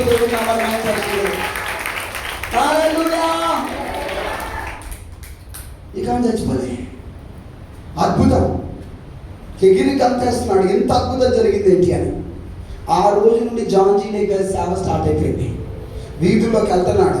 రోగులు ముట్టి ఏ దైవం వెళ్ళిపో, అర్థమైపోయింది. రోగం ఎవరు చెప్పాడు అర్థమైపోయింది. వెళ్ళిపో అంటున్నాడు అంతే. టీబీ అనే రోగం వెళ్ళిపో, గెలవు. వ్యాధులన్నీ పారిపోతున్నాయి, రోగములన్నీ నయమైపోతున్నాయి. జనాలు గుంపులుగా వస్తున్నారంట ఆయన దగ్గరికి. ఎంతగా అంటే వేల సంఖ్యలో. అదే అమెరికా. సో న్యూస్ పేపర్ మీద పడింది. న్యూస్ వాళ్ళందరూ వచ్చి న్యూస్ రాసుకుంటున్నారు. ఇక్కడ గుంటూరులో కళ్ళు వస్తున్నాయి, ఇక్కడ గుంటూరు నడుస్తున్నారు, ఇక్కడ అద్భుతాలు జరుగుతున్నాయి, ఇక్కడ స్వస్థలు జరుగుతున్నాయని జనాలు తండోపతండాలుగా వస్తున్నారు. ఒక రోజున TV9, ఈటీవీ, ఆంధ్రజ్యోతి, ఈ న్యూస్ ఛానల్స్ అన్నీ కూడా మౌతులు పట్టుకొని వచ్చాయంట చర్చి దగ్గరికి. చర్చి బయటికి, చర్చి అయిపోయాక జనాలందరూ బయటకు వెళ్తారు కదా, వాళ్ళందరూ మూతి దగ్గర మౌతులు పెట్టి అడుగుతున్నారంట, నీకేం జరిగింది చెప్పు అని. ఎందుకు ఇంతమంది ఇక్కడికి వస్తున్నారు చెప్పు అని. ఒక లేడీ అంత బాబుని చేతి దగ్గర పట్టుకొని ఒక బాబుని పట్టుకొని ఉందంట. ఈ రిపోర్టర్ వెళ్ళి ఆమె ఏం జరిగింది, నీకు ఎందుకు ఇంతమంది వస్తుంటే ఇక్కడ ఏం జరుగుతుంది చెప్పని అడుగుతున్నాడండి. అప్పుడు ఆమె చెప్పిందంట, అయ్యా నాకు పెళ్ళయి 10-15 సంవత్సరాలు గడిచిపోయింది, నేను తిరగని హాస్పిటల్ అమెరికాలో లేదు, పెద్ద డాక్టర్ల దగ్గర అందరి దగ్గర నేను తిరిగాను, వాళ్ళందరూ నాకు చివరికి ఏం చెప్పారో తెలుసా, అసలు నీకు పిల్లలే పుట్టరు. ఎందుకు పుట్టరండి, నాకు పిల్లలు ఎందుకు పుట్టరంటే నీకు పిల్లల్ని కనే అవయవం అసలు ఆ గర్భసంచి నీకు లేదు, గర్భసంచి లేకుండా పుట్టినటువంటి స్త్రీని నువ్వు అని చెప్పారంట. అరే నాయనా, ఏడ్చేవారు అట్లారంట. అది కదుగో అక్కడ జాన్ జీలే గారి మీటింగ్ జరుగుతుంది, అక్కడికి వెళ్ళు అని చెప్పేసి అన్నారంట. నేను వచ్చాను, ప్రార్థన చేయించుకుంటున్నాను. ప్రార్థన అంతా అయిపోయాక సేవకు నా తలపై ఇట్లా చేపెట్టాడు అంతే. ఇంటికి వెళ్ళిపోయిన తర్వాత ఏం జరిగిందో తెలియదు కానీ 10 నెలలు 11 నెలలు గడిచిన తర్వాత ఇదిగో ఈ పిల్లాడు నా కడుపులోంచి ఊడిపడ్డాడు. గట్టిగా చెప్పకూడదు కనపడతాడు. అదేంటి గర్భసంచి లేదా, మరి పిల్లాడు ఎలా పుట్టాడు? లేని గర్భము ప్రార్థించగా సృష్టింపబడింది. నా దేవుడు లేని దాన్ని కలగ చేయగలడు, ఆయన అద్భుతాలు చేయగలడు, ఆయన అసాధ్యమైనది ఏది లేదు. ఎండిపోయిన గర్భం, అసలు గర్భమే లేదు, చిగురు కలుగుతుంది. అదే చెప్తున్నాను.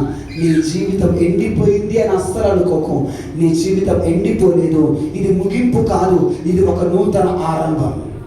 గట్టిగా చెప్పండి, ఇది ముగింపు కాదు, నూతన ఆరంభమా. ఇలాంటి మలుపులు తన జీవితంలో తిరిగిన డివైన్ టర్నైవ్, ఇలాంటి మలుపులు ఇక్కడ కూర్చున్న అనేక మంది జీవితంలో నేను మాట్లాడుతున్నగా మీ జీవితాలు మలుపులు తిరుగుతున్నాయి. యేసు నామములో దేవుడు మీ జీవితంలో ఒక యూటర్న్ తిప్పుతున్నాడు. ఎక్కడ ఎండిపోయి అనుకుంటున్నావో, ఎక్కడ అయిపోయింది అనుకుంటున్నావో, ఎక్కడ ముగింపు అనుకుంటున్నావో, అక్కడే నా దేవుడు దాన్ని మలుపు తిప్పుతున్నాడు. నూతన ఆరంభంలోకి తీసుకొని వస్తున్నాడు. In the name of Jesus I prophesying. నీ జీవితంలో అయిపోయింది అన్న దగ్గర దేవుడు నిలబడుతున్నాడు. మీరు మొదలు పెడుతున్నాడు, మీరు ప్రారంభిస్తున్నారు. This is a beginning. గట్టిగా నమ్మని వారు చెప్పలేదు ప్రోగ్రాం కనపడతా. I don't know. నాకు తెలియదు ఇక్కడ కొంతమంది జీవితాల్లోనికి వాక్కు ప్రభు విడుదల చేస్తున్నాడు. అయిపోయింది అని అనుకొని బాధపడుతున్నావు, కానీ నా దేవుడు ఇప్పుడే చెప్తున్నాడు, మొదలవుతుంది, ఇప్పుడే మొదలవుతుంది. సంథింగ్ ఏదో ఈ రోజున ప్రారంభం అవుతుంది. ఏదో ఒక కార్యం నీ కుటుంబంలో మొదలవ్వడం చూస్తున్నాను. ఆత్మలోకంలో దేవుడు తలుపులు తెరుస్తున్నాడు, పరిశుద్ధాత్ముడు ద్వారాలు తెరుస్తున్నాడు. ఇట్స్ బిగినింగ్ అని ఒక స్వరం నీకు వినబడుతుంది. మొదలవుతున్నది. I don't know. ఈ పరిచర్య కొరకు నేను ప్రవచిస్తున్నాను. ఏదో నూతన క్రియను దేవుడు మొదలు పెడుతున్నాడు. ఏదో నూతనమైన దాన్ని దేవుడు ఆరంభిస్తున్నాడు. ఏదో నూతనమైన దాన్ని మొదలు పెడుతున్నాడు. యేసు నామములో మొదలవుతున్నాయి కొన్ని కార్యాలు, ఆరంభమవుతున్నాయి కొంతమంది జీవితాల్లో. ముగింపు కాదు, ఆరంభమవుతున్నాయి. ఆర్థికంగా నా జీవితం చిరిగిపోయింది, ఆర్థికంగా నా జీవితం అయిపోయింది అనుకుంటున్నావా? అది ఎంత భయంకరమైందన్నా నేను ఆరంభిస్తున్నాను, నేను ప్రారంభిస్తున్నాను. This is your beginning. ఇక్కడెవరో ఆర్థికంగా అందరికి బాగా కనబడుతుంది, వాళ్ళకేం తక్కువ అండి, వాళ్ళకి అన్నీ ఉన్నాయి, వాళ్ళు వెరీ వెల్ సెటిల్డ్ అనుకుంటున్నారు. కానీ నీకు మాత్రమే తెలుసు ఆర్థిక పరమైన నలిగింపు, ఆర్థికంగా ఎంతగా నలిగిపోతున్నావో, ఆర్థికంగా ఎంతగా సతమతం అవుతున్నావో. ప్రభు నీ విషయమే ప్రవచిస్తూ మాట్లాడుతున్నాడు. ఇదిగో నీ జీవితం అయిపోయింది అనుకోకో, నీ జీవితం నీ సాక్ష్యం పోతుంది అనుకోకో. నేను ప్రకటిస్తున్నాను, నూతన ఆరంభంలోకి రాబోతున్నావు. నీ జీవితాన్ని నూతనంగా ప్రారంభిస్తున్నావు. This is your beginning. ఒక ముగ్గురిని తాగి చెప్పండి, ఇది నీ అంతం కాదు. చెప్పండి గట్టిగా, ఇది నీ అంతం కానే కాదు, ఇది ముగింపు కానే కాదు, ఇది ఆరంభం. గట్టిగా ఇంకా రెండో వ్యక్తితో చెప్తారా, ఇది ఆరంభం, అంతము కాదు, ఆరంభం. మూడో వ్యక్తితో గట్టిగా చెప్పండి, ఇది అంతము కాదు, ఇది ఆరంభం. ఏమైనా చేయగలడు కథ మొత్తం, ఏమైనా చేయగలడు కథ మొత్తం మార్చగలవు.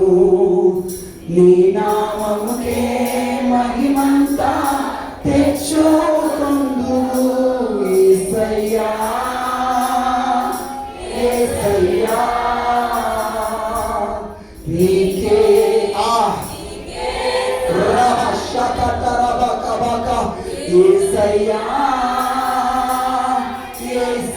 నీతో మాట్లాడుతున్నాడు.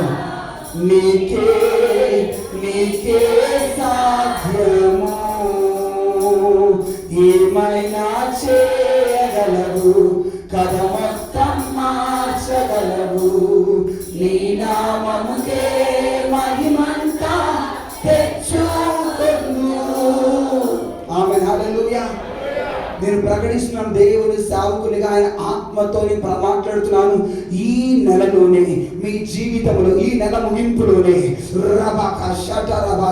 నెక్స్ట్ మంత్ లోనే దేవుని ఆత్మ కార్యములు జరగబోతున్నాయి.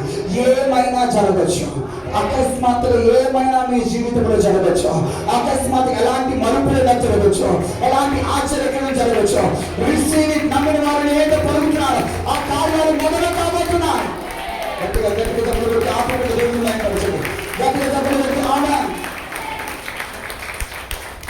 పక్క వాళ్ళతో, ఏమైనా జరగచ్చు అని చెప్పండి. గట్టిగా ఏమైనా జరగచ్చు. గట్టిగా చెప్పండి, మరలా చెప్పండి.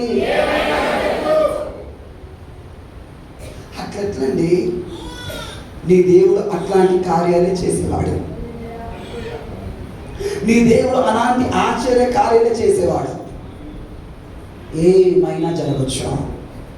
పక్క వాళ్ళు చెప్పండి, బాధపడకో.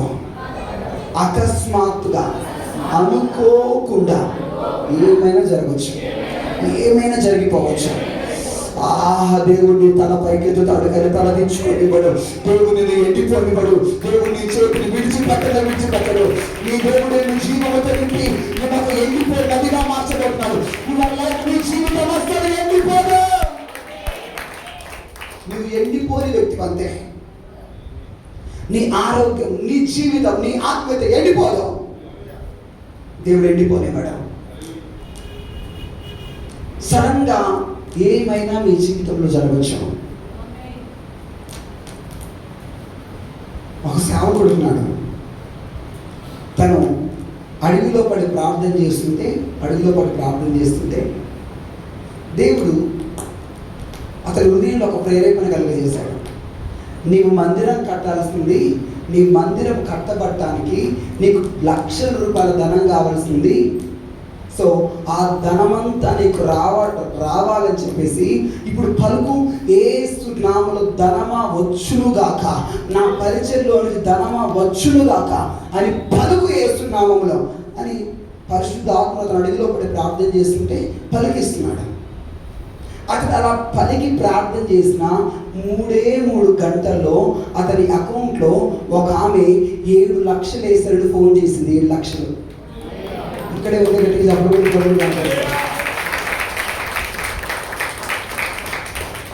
నేను చెప్తున్నాను, మీలో నమ్మకం, విశ్వాసం అధికమవుగాక.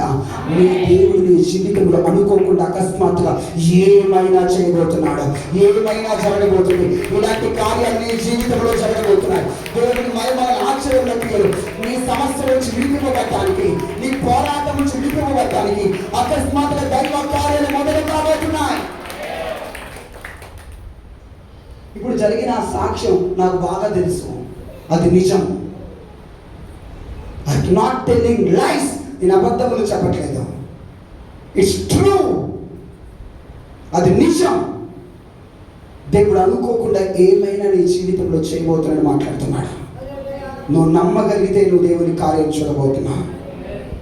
నేను ముగించబోతున్నాను.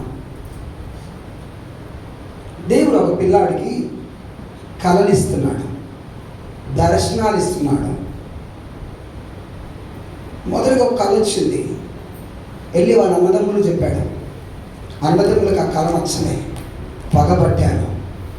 అందుకే నీకు వచ్చిన కళలు ఎవరితో పంచుకోవాలో వాళ్ళతోనే పంచుకోవాలి. అందరికి మంచి కళ వచ్చింది అందరికీ చెప్పావనుకో, సీన్ రివర్స్ అవుతుంది. ఆ కళకి వాళ్ళే శత్రువులుగా మారుతారు. దర్శనాలు వచ్చాయి, కళలు వచ్చాయి అని వస్తే అది వచ్చింది 10 మందికి. నాకు ఇంతమంది దర్శనం వస్తుంది చెప్పేంత వరకు కొంతమంది నోరు ఆగదు. నువ్వు చెప్పినప్పుడే నీ సమస్యలు మొదలవుతాయి. జాగ్రత్త. జ్ఞానం కలిగి ఉండాలి. ఈ కళ చెప్పాలా చెప్పకూడదా, ఈ దర్శనం చెప్పాలా చెప్పకూడదా. మనోడు అందరు కూదేశాడు కళ. యోసేపు అందరి యాంటీ శత్రువులుగా మారిపోయారు. తీసుకెళ్ళి గుంటలో పడేశారు. గుంటలో పడి ఎడుతున్నప్పుడు అప్పుడు గుర్తొస్తున్నాయి కళలు. నక్షత్రాలు, సూర్య చంద్రులు అందరూ వచ్చి నేను నమస్కారం చేస్తున్నట్టు, చుట్టూ ఉన్న 11 పనులు వచ్చి మన యోసేపుకి సాగిలపై నమస్కారం చేస్తున్నట్లు కళ గుర్తొస్తుంది. కళ ఏమైపోయింది? గుంటలోకి వచ్చాను, ఐగుప్తు దేశానికి వెళ్ళిపోయాడు. కళ ఏమైపోయింది? బానిసత్తో పని చేస్తున్నాడు. కళ ఏమైపోయింది? ఎండిపోయిందా? దర్శనం ఏమైపోయింది? ఎండిపోయిందా? చెయ్యని నిందకి పోతీఫర్ భార్య తీసుకెళ్ళి జైల్లో పడేసింది. అయ్యో నా కళ, నా కళ, నా కళ. నెక్స్ట్ పోతీఫర్ భార్య తీసుకెళ్ళి జైల్లో పడేసింది. జైల్లో ఇనుము తని బాధ పెడుతుంది, సంఖ్యలు తని బాధ పెడుతున్నాయి. ఏమైంది నా కళ? నేను ప్రకటిస్తున్నాను, ఒక రోజు రాబోతుంది, ఒక సమయం రాబోతుంది, నువ్వు చెప్పబోతున్నావు, దేవుడు నాకు ఇచ్చిన కళను దేవుడు మర్చిపోలేదు, నా కళ ఎండిపోలేదు. హల్లెలూయా. ఒక రోజు యోసేపు జీవితంలోకి వచ్చింది. జైలు అందరూ కూడా, జైల్లో ఉన్న వాళ్ళందరూ జైల్లోనే ఉన్నారు. కానీ యోసేపు లాకప్ దగ్గరికి ఒక వ్యక్తి వచ్చి తలుపు కొడుతున్నాడు. యోసేపు బయటికి రా, జైల్లోంచి బయటికి రా. ఎందుకయ్యా అంటే, రా బయటికి రా, స్నానం చేపిస్తున్నారు. ఎందుకు స్నానం చేపిస్తున్నారయ్యా? కటింగ్ చేపిస్తున్నారు. ఎందుకు నాకు గడ్డం కటింగ్ చేపిస్తున్నారు? ఎందుకు బట్టలు తీసేసి మంచి బట్టలు వేస్తున్నారు? ఎందుకు ఇవన్నీ మారుస్తున్నారంటే మారిపోతుంది నీ జీవితమా. నేను రాజు ఫరో రమ్మంటున్నాడు. ఎస్, నేను ప్రవచిస్తున్నాను. నీ కళ నెరవేర్పు జరగబోతున్నది. నీ కళ నెరవేర్పులోనికి రాబోతున్నది. నీ కళ నెరవేర్పులోనికి రాబోతుండగా నీ జీవితంలో అనుకోని మలుపులు చూడబోతున్నావు. అనుకోని మార్పులు నీ జీవితంలో కలగబోతున్నాయి. గట్టిగా నమ్మిన వారు చప్పుడు పెట్టి ప్రభువును కనపడతారా?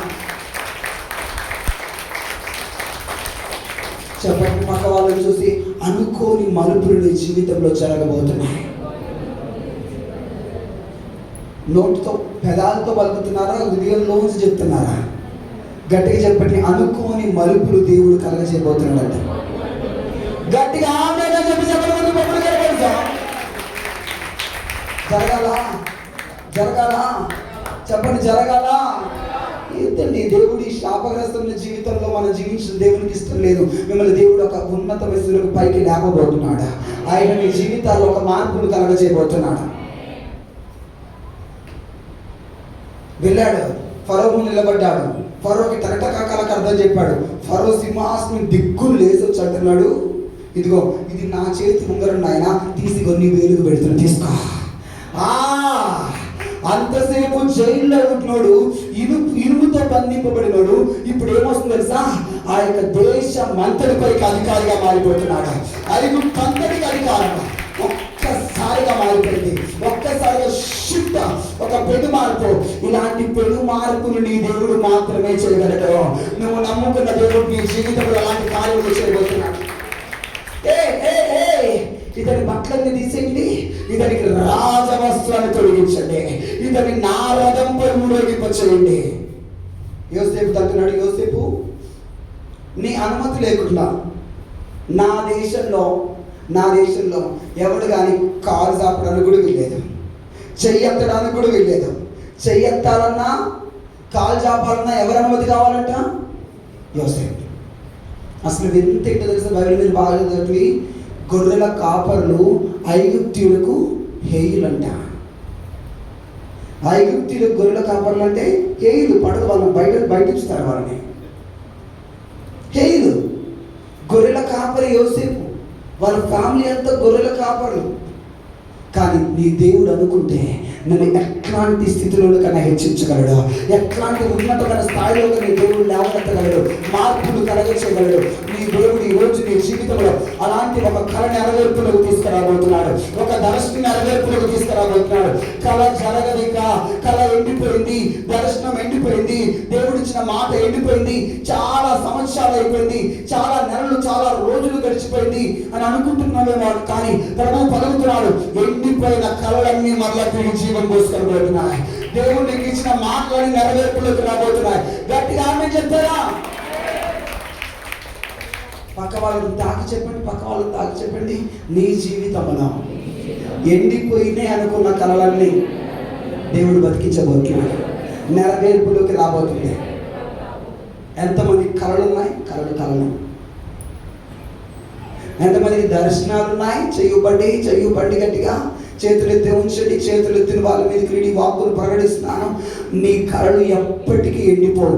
ఒక రోజున మీ కళలు నెరవేర్పును చూస్తారు సిస్టర్, ఒక రోజున మీ కళ నెరవేర్పును చూస్తారమ్మా, ఒక దినమున మీ కళ నెరవేర్పు చూస్తారు. ఇక్కడ ఆపట్లేదు, వెయిట్ ఏ మినిట్. ఒక రోజున ఆ రోజున యోసేపుని తీసుకొని వెళ్ళి ఒక పెద్ద సింహాసనంలో కూర్చోబెట్టాడు. చేతికి ఉంగరాలు, మంచి ఖరీదైన వస్త్రాలు.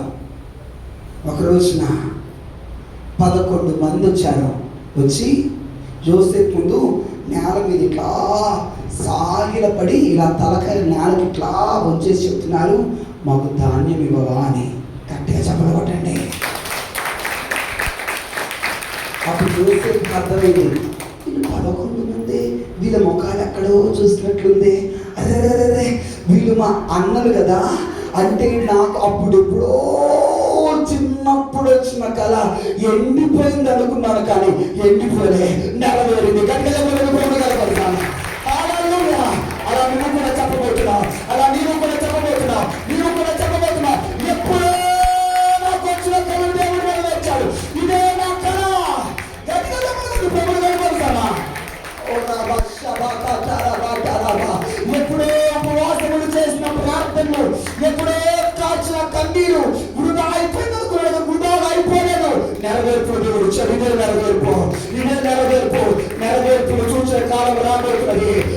ప్రార్థనకు నెరవేర్పు, కళలకు నెరవేర్పు, దర్శనాలకు నెరవేర్పు, వాగ్దానాలకు నెరవేర్పు, ప్రవేశాలకు నెరవేర్పు, నెరవేర్పు కావాలని చెబుతున్నదే.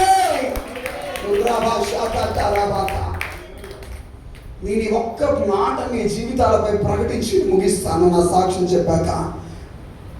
ఇంతకాలం యోసేపు జీవితంలో కళ నెరవేర్పు కొరకు ఎదురు చూస్తున్న కాలం, అది ఎదురు చూస్తున్న కాలం, ఎప్పుడా ఎదురు చూస్తున్న కాలం. సడన్గా దేవుడు ఎదురు చూసే కాలాన్ని ముగించి నెరవేర్చే కాలంలోకి తీసుకొచ్చాడా? నీ వెయిటింగ్ పీరియడ్ కంప్లీట్ అయిపోయి ఫుల్ఫిల్మెంట్ టైంలోకి రాబోతున్నావు, ఫుల్ఫిల్మెంట్ సీజన్లోకి రాబోతున్నావు. వెయిటింగ్ పీరియడ్లో చాలా కన్నీళ్ళు ఉంటాయి, ఎదురు చూసే కాలంలో చాలా పోరాటాలు ఉంటాయి, చాలా ఒత్తిళ్ళు ఉంటాయి, మానసిక నలిగిపోయే అనుభవం ఉంటుంది. కానీ నెరవేర్పు కాలంలోకి వచ్చేసరికి ఆ దుఃఖం అంతటి దేవుడు మర్చిపోయేలా చేస్తాడు, ఆ బాధ అంతటి దేవుడు మర్చిపోయేలా చేస్తాడు, సంతోషములకు తీసుకొని వస్తాడు. ఇంతకాలం అయ్యా ఎప్పుడయ్యా నెరవేరుస్తావు, ఎప్పుడయ్యా మారుస్తావు, ఎప్పుడు జరిగిస్తావు ప్రభా అని కన్నీళ్లతో సమస్యలు పోరాటాలు భరించలేక గుంటలో పడినప్పుడు ఏడుస్తాడుగా, అమ్మివేయబడ్డప్పుడు ఏడుస్తాడుగా, బానిస పని చేసినప్పుడు ఏడుస్తాడుగా, నిందపడ్డప్పుడు ఏడుస్తాడుగా, జైల్లో పడ్డప్పుడు ఏడుస్తాడుగా. ఇక టైం వచ్చింది, నెరవేర్పు కాలం.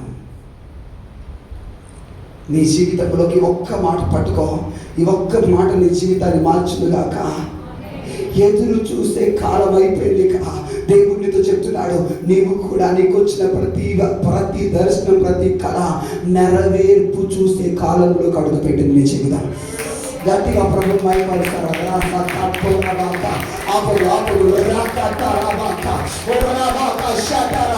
దేవుని మైండ్ స్థలంలో దిగి వస్తున్నది. ఇప్పుడు కొంతమంది జీవితాలు తలుపులు తెరవబడుతున్నాయి.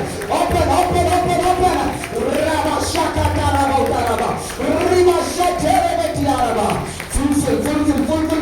నెరవేర్పు జరుగునుగా.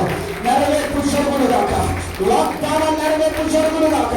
ఫలాలు చూడబోతున్నావు, ఫలాలు చూడబోతున్నావు, ఫలాలు చూడబోతున్నావు, నెరవేర్పు చూడబోతున్నావు. నెరవేర్పు ఒకటి జరగబోతుంది, నెరవేర్పు ఒకటి జరగబోతున్నది.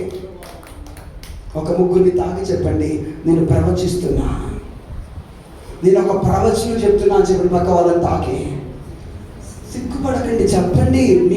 నేను చెప్పే ప్రవచనం నీ నోటితో చెప్పిస్తున్నా. గట్టిగా చెప్పండి, సందేహపడకండి. ఆమేన్, హల్లెలూయా. నెరవేర్పు కాలంలోకి వస్తుంది మీ జీవితం.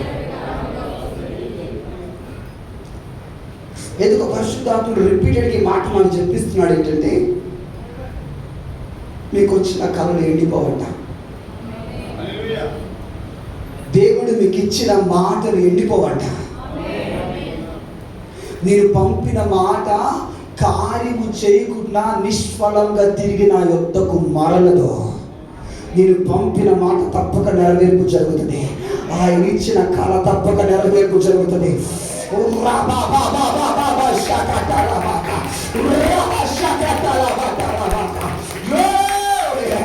ఆయన చెప్పిన మాట తప్పక నెరవేర్పు జరగబోతుంది.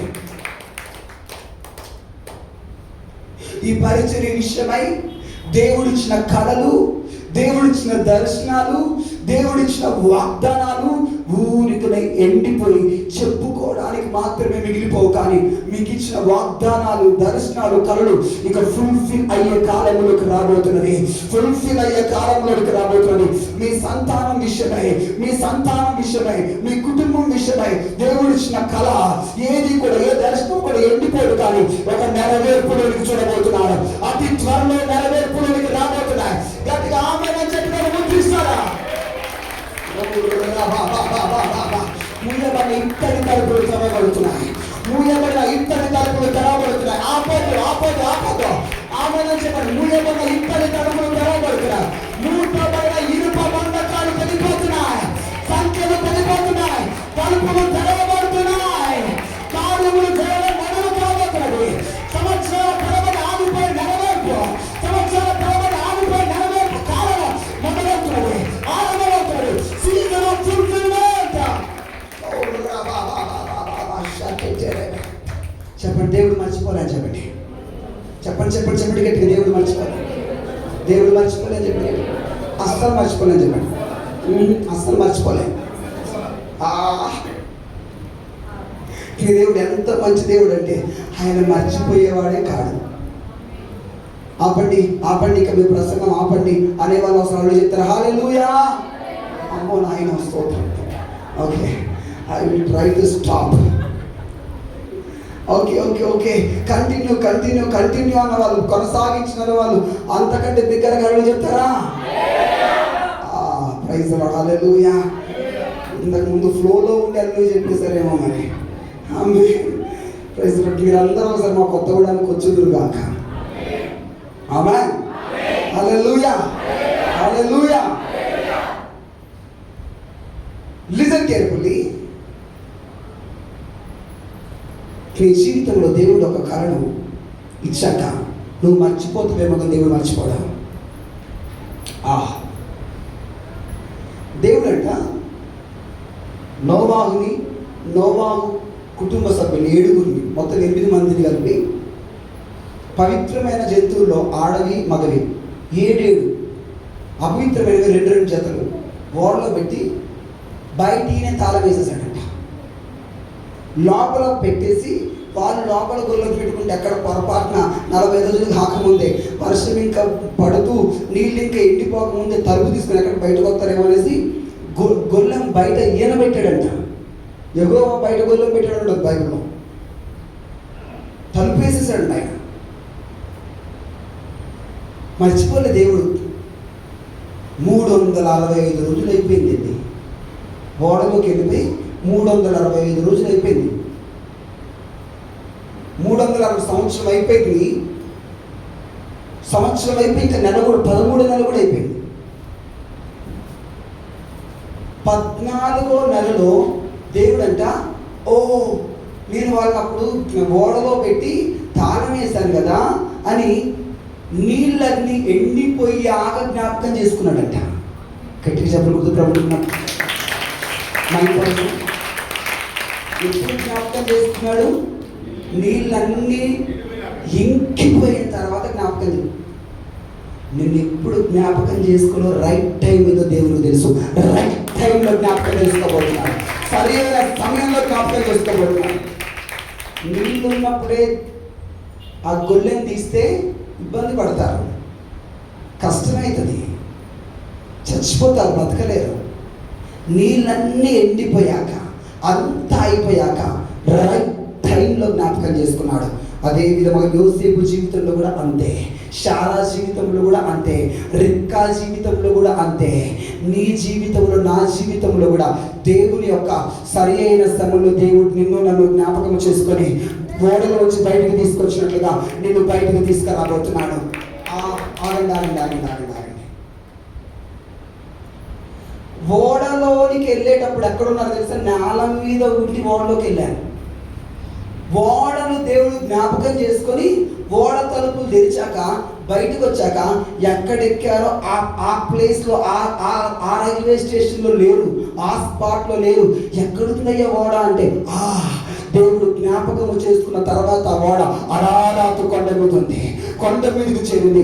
దేవుడు జ్ఞాపకం చేసుకున్న తర్వాత నీ జీవితాన్ని దేవుడు కొండ మీదకి ఎక్కిస్తాడు, ఉన్నత స్థితిలోకి ఎక్కిస్తాడు, ఉన్నతమైన స్థితిలోకి దేవుడు నిలబెట్టబోతున్నాడు. Your life is higher. నీ జీవితం ఉన్నతంగా ఉండబోతున్నది. దేవుడు భలే చోట జ్ఞాపకం చేసుకున్నాడు. ఇక్కడికి లేపాడా? మీకు కింద ఇక్కడ దాకా ఏం తీసుకొచ్చాడు? ప్రళయం, జల ప్రళయం ఇక్కడ దాకా తీసుకొచ్చింది. నీ జీవితంలో శ్రమలు, కష్టములు, పోరాటాలు నిన్ను ఏం చేస్తాయంటే పైపైకి లేపుతాయి. దేవుడు జ్ఞాపకం చేసుకున్నాక నీకు అర్థమవుతుంది, ఇక్కడ దాకా తీసుకొచ్చాడా, ఇది కృప. దేవుడు నన్ను మర్చిపోలే. ఇక్కడ ఉన్న వాళ్ళందరితో చివరిగా నేను చెప్తున్న మాట ఏంటంటే, మీరందరూ ఒకరోజు నోరు తెరిచి చెప్పబోతున్నారా, దేవుడు నన్ను మర్చిపోలే, జ్ఞాపకం చేసుకున్నాడు. దేవుడు నన్ను ఎండిపోయిన స్థితిలో నా చేయి వదిలిపెట్టలే, నన్ను జీవింపచేశాడు. దాన్ని ఎండిపోనివ్వలేదు, నేను ఎండిపోలేదు. దేవుడు నన్ను జ్ఞాపకం చేసుకున్నాడు. దేవుడిని జ్ఞాపకం చేసుకోబోతున్న పక్క వాళ్ళని తాకి చెప్పండి. ఇక్కడ నిలబడినటువంటి నేను ఆ సాక్ష్యాన్ని చెప్పి ముగిస్తాడు. అశోక్ బ్రదర్ 1 గంట వరకు అన్నాడు, కానీ మిమ్మల్ని చూస్తే 1 గంట దాకా సాగట్టు. ఇప్పటికే వర్తమానం చాలా సమయం అయింది. హల్లెలూయా. సో లిజర్ జస్ట్ నేను వర్షిప్ అండ్ అలాంటి ప్రేమలోకి వెళ్ళబోయే ముందు నేను నా సాక్షిని చెప్పాలని ఆశపడుతున్నాను. ఇక్కడ నిలబడి నా వయసు 26-27 సంవత్సరాల వయసు. నేను నా 18 సంవత్సరాల వయసులో నేను సేవలోకి రావడం జరిగింది. 18 years ఏజ్లో. చివరి పాయింట్, మీలో ఎవరైనా ఆత్మీయంగా ఎండిపోయి ఉంటే, ప్రార్థనలో ఎండిపోయి ఉంటే, వాక్యంలో దేవునితో సహవాసంలో ఎండిపోయినట్లయితే ఈ రోజున దేవుడు మిమ్మల్ని ఆత్మీయంగా చిగురింపబోతున్నాడా, ప్రార్థనలో చిగురింప చేయబోతున్నాడా, ఆత్మీయంగా మీరు లేవనెత్తబడబోతున్నాడు. స్పిరిచువల్ డ్రైనెస్ నుంచి విడుదల. దేవుని కృప అకస్మాత్తుగా ఎవరిపైన దిగి రావచ్చు. ఆయన కన్నుదృష్టి లోకమందంతటా సంచరిస్తుంది. మాది అప్పుడైతే ఆంధ్రప్రదేశ్ రాష్ట్రం కలుస్తున్నప్పుడు, కానీ ఇప్పుడు తెలంగాణ రాష్ట్రం ఆంధ్రాకి బోర్డర్లో, ఎన్టీఆర్ జిల్లాకి బోర్డర్లో ఉన్నటువంటి భద్రాచలం దగ్గర కొత్తగూడెం, భద్రాచలం ఉన్నదే కొత్తగూడెం జిల్లాలో, భద్రాద్రి కొత్తగూడెం జిల్లాలో భద్రాచలానికి ఒక 20-25 కిలోమీటర్ల దగ్గరలో మా ఊరు ఉంటుంది. అక్కడికి నేను జన్మించడం జరిగింది. మాది సిఎస్ఐ బ్యాక్గ్రౌండ్. ఇక్కడ కూడా కడపలో కూడా సిఎస్ఐ చర్చిలో ఉండొచ్చు. Church of south India CSI church background. పుట్టిన దగ్గర నుంచి ప్రార్థన అలవాటు, భక్తి అలవాటు, చర్చికి వెళ్ళడం అలవాటుగానే వెళ్ళొచ్చేవాళ్ళు. అలవాటుగా బైబిల్ పట్టుకొని ఆదివారం అయిందంటే మా అమ్మగారు పొద్దుట్లు లేపి తలస్నానం చేయించి ఫస్ట్ చర్చి తలుపులు తెరవగానే మొదటగా మీరే ఉండాలి అన్నట్లుగా ఒక భక్తి చేయించారు. సో దేవుడి మందిరం మొదటిగా వెళ్తే ఎవరు ఊడుస్తారు, ఎవరు. సో నేనే ఊడ్చేవాడిని చర్చి మందిరాన్ని. కృప. కానీ ఆ మందిరం ఊడుస్తున్నప్పుడే దేవుని కనుదృష్టి నా మీదకి దిగొచ్చిందేమో, ఈ పిల్లవాడు నా మందిరంలో ఊడుస్తున్నాడు, కానీ ఈ వ్యక్తి అనేక మందిరాన్ని కట్టేవాడిగా, అనేక సంఘాన్ని ఉజ్జీవింపజేసేవాడిగా, మందిరంలో నిలబడి నా మాటలు ప్రకటించే వ్యక్తిగా మార్చబోతున్నాను దేవుడు సంకల్పించాడో ఏమో, కానీ దేవుని కనుదృష్టి నా పైకి దిగి వచ్చింది. ఎవరైతే తను తగ్గించుకొని దేవుని మందిరంలో దీనంగా వంగి పరిచయం చేస్తారో వారి పైకి తప్పకుండా దేవుని కృప దిగి వస్తుంది. వారిని తప్పకుండా ప్రభు ఉన్నతముగా హెచ్చిస్తాడు. వారిని తప్పకుండా ప్రభు పట్టుకుంటాడు. గట్టిగా చెప్పండి, ప్రభు కనపరిచింది. హల్లెలూయా. 4వ తరగతి చదువుతున్నాను. అప్పటికి నాకు ప్రార్థన చేయడం వచ్చు. బైబిల్ కథను నా ఫ్రెండ్స్కి బైబిల్ స్టోరీస్ చెప్తూ ఉండేవాడిని. 4th క్లాస్లో సండే స్కూల్ టైంలో సంపూర్ణ రాత్రి ప్రార్థన జరుగుతుంది. హోల్ నైట్ ప్రేయర్ జరుగుతుంది. రాత్రంతా ఆరాధన జరుగుతుంది. ఎవరు పరిశుద్ధాత్మ అభిషేకం కలిగినటువంటి భాషలో మాట్లాడే దైవజనుడు మా గ్రామానికి ప్రసంగించడానికి వచ్చాడు ఆరాధనకి. నేను కూడా వెళ్ళి కూర్చున్నాను. ఆల్ నైట్ అంటే పల్లెటూరులో చాలా పెద్ద పండగలక అందరు వస్తారు. మన పట్టణాలలో ఆల్ నైట్ అంటే ఎవరు రారు, కానీ పల్లెటూరులో ఆల్ నైట్ అంటే అందరు వస్తారు. అదే ఆ కాలంలో 2003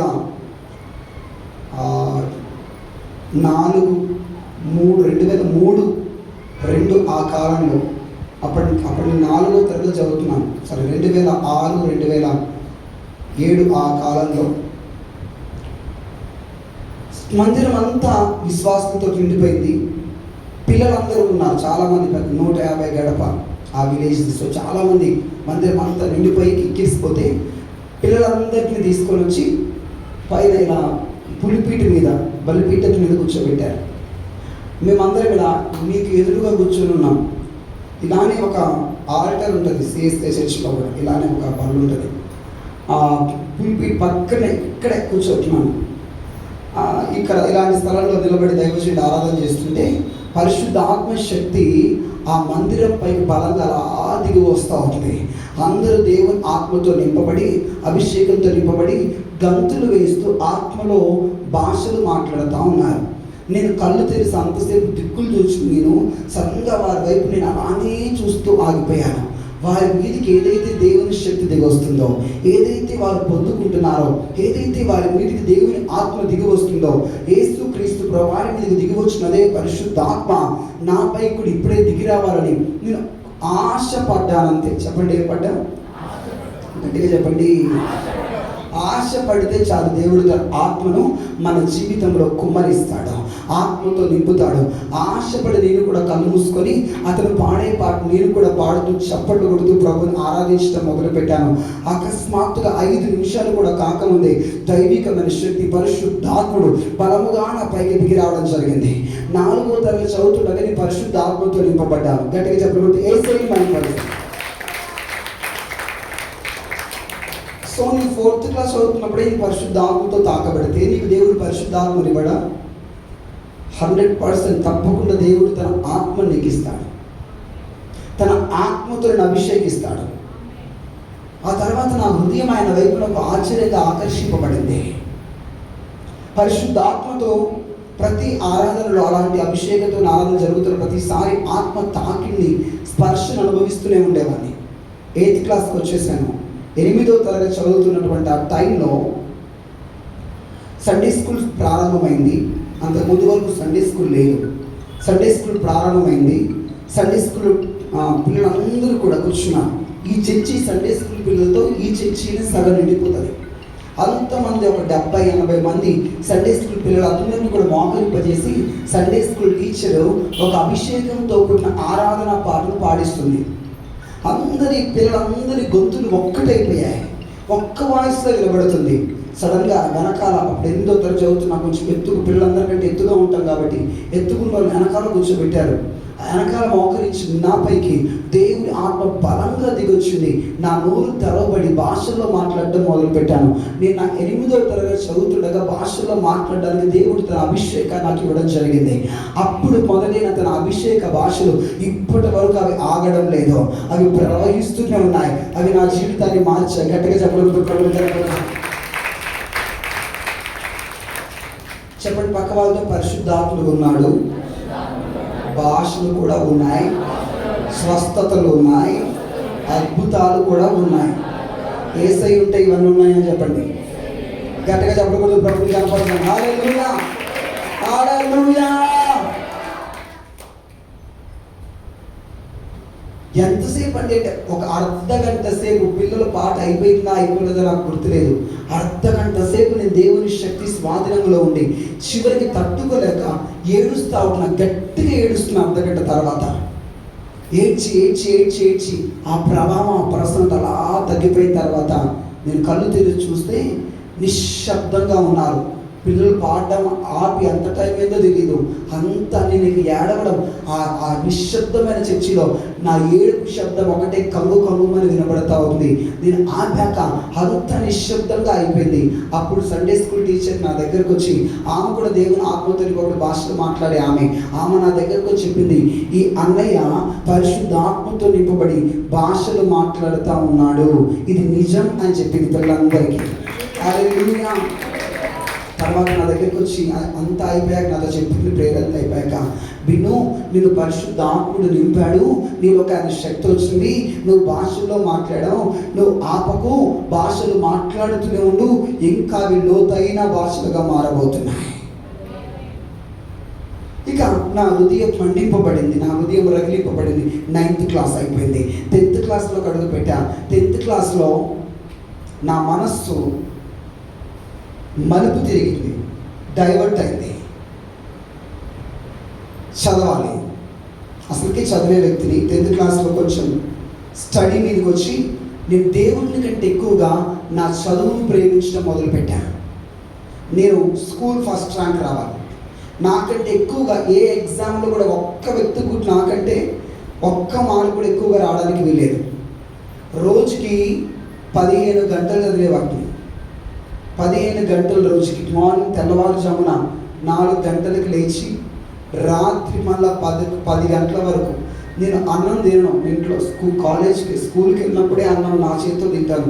ఇంట్లో ఉన్నప్పుడు మా మమ్మీ తినిపిస్తూ ఉంటే నేను చదువుతూ ఉంటాను, చదువుతుంటప్పుడు మా మమ్మీ తినిపిస్తుంది. అంతగా చదువు చివరికి ఎలా అన్నా అంటే నేను స్కూల్ ఫస్ట్ ర్యాంక్ వస్తేనే నువ్వు ఉన్నట్టు ప్రభా అనే ప్రార్థన కూడా చేసి అంతగా నేను చదువుని ప్రేమిస్తూ అంతగా దిగజారిపోయా. చదువు ఒక విగ్రహంగా మారిపోయింది నా జీవితంలో. దేవుని కంటే ఎక్కువగా నువ్వు ఎవరిని ప్రేమిస్తావో అది ఒక విగ్రహం. దేవుడి కంటే ఎక్కువగా నీ ఉద్యోగాన్ని ప్రేమిస్తావా, దేవుడి కంటే ఎక్కువగా నీ పిల్లల్ని ప్రేమిస్తావా, దేవుడి కంటే ఎక్కువగా నీ భర్తని ప్రేమిస్తావా, దేవుడి కంటే అమితంగా ఎక్కువగా నీవు డబ్బుని ప్రేమిస్తావా, బంగారాన్ని ప్రేమిస్తావా, అది విగ్రహం. అది నీ జీవితంలో నిలవదు.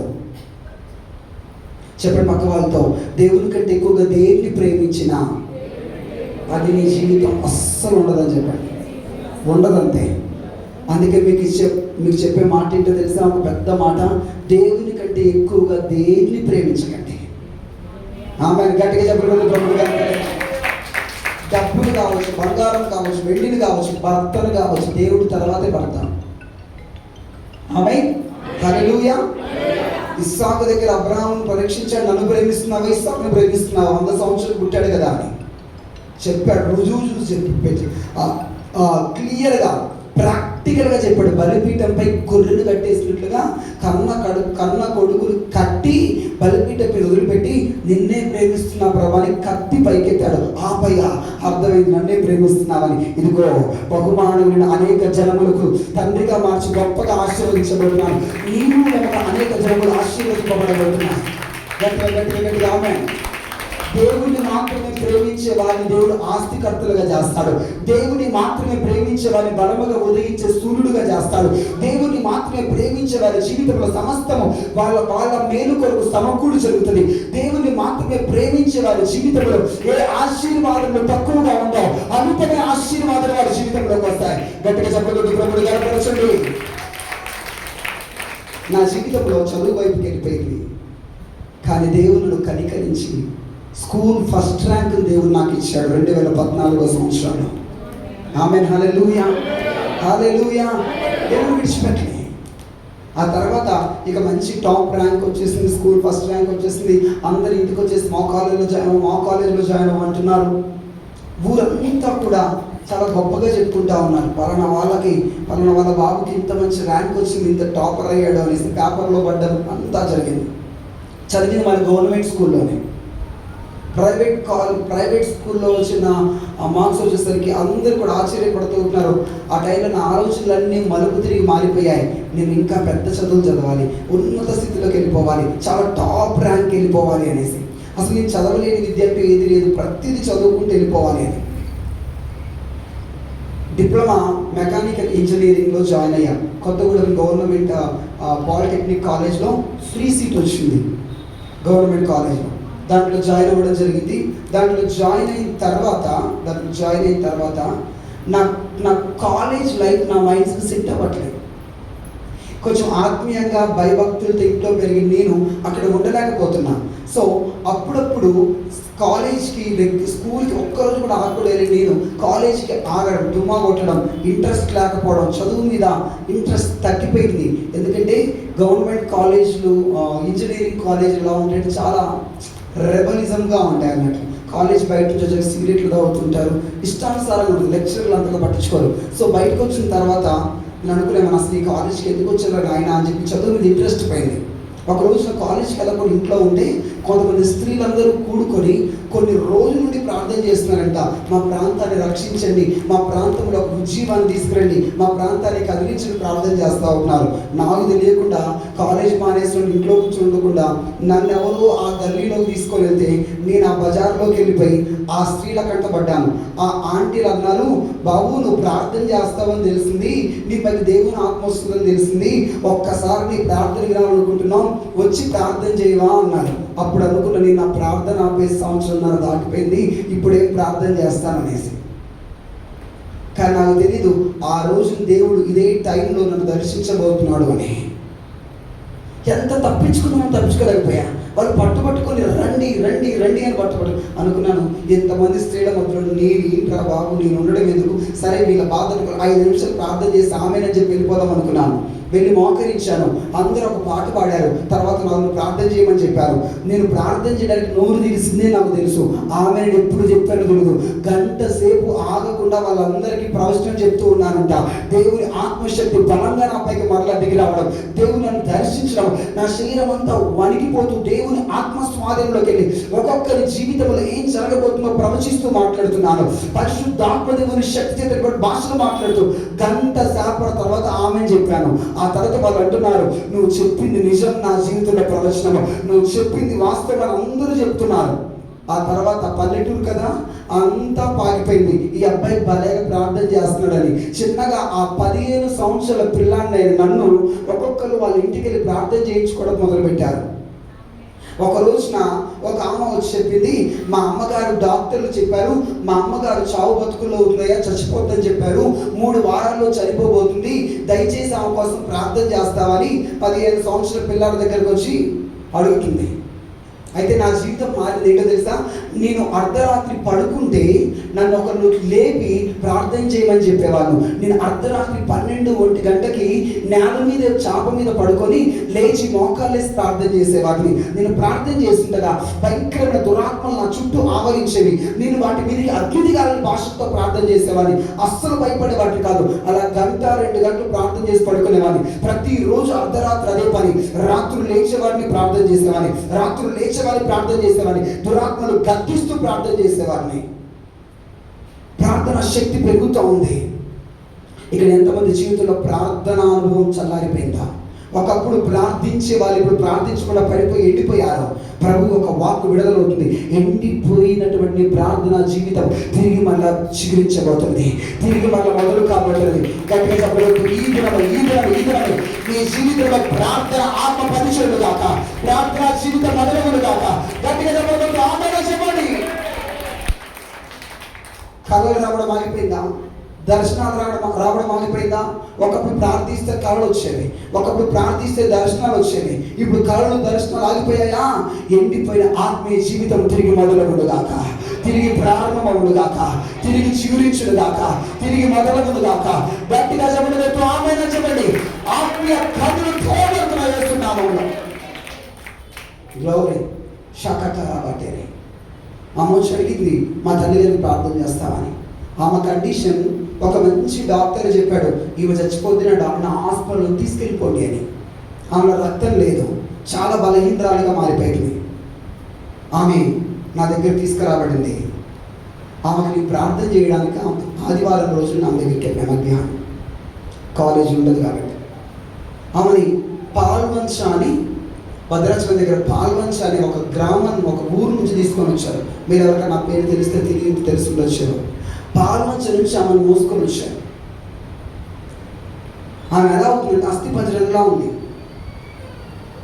కళ్ళే కనపడుతుంది, తిండి తినక కొన్ని నెలలైపోతుందంట, నిద్ర లేక కళ్ళు ఎర్రగా అయిపోయి ఉన్నాయి.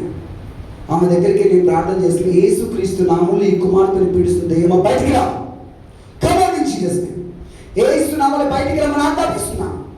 పలకగానే అనుకుంటే మొదలు ఒక దయ్యం బయటకు వచ్చింది. వెళ్ళిపో అన్నాను, ఒక పేరు చెప్పింది, వెళ్ళిపోయింది, పడిపోయింది. మళ్ళా లేచింది, 2వ పేరు చెప్పింది, మళ్ళా పడిపోయింది. 3వ దయ్యం వచ్చింది, అది వెళ్ళిపోయింది. 4వ దయ్యం వచ్చింది. 5, 6, 7, 8, 9, 10, 11 పేర్లు చెప్పింది. ఇంకా గంట అయిపోయింది. అప్పుడు ప్రభువా, అసలుకి మొదటిసారి దయ్యాలు ఎలా కొట్టడం, ఇది వెళ్ళిపోద్దా, నేను వెళ్ళిపోవాలా అనుకున్నాను. అప్పుడు పరిశుద్ధాత్మ నా హృదయంలో చెప్తున్నాడు, లేదు, దెయ్యములపై నీకు అధికారం ఇచ్చాను, ఇది నీ ద్వారానే ఈ దెయ్యములన్నీ లయపరచబడతాయి, ఆజ్ఞాపించు. ఆమేన్, హల్లెలూయా.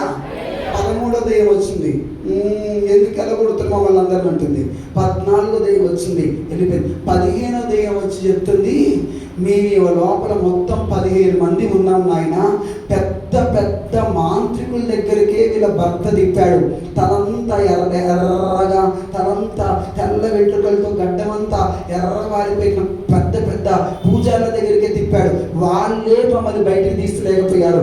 నీకు గడ్డం లేదు, పీసం లేదు, చిన్న 15 సంవత్సరాల పిల్లలకు కున్నావు, నువ్వు మమ్మల్ని అందరిని వెళ్ళగొడుతున్నావు, నన్ను కూడా వెళ్ళగొడుతున్నావు.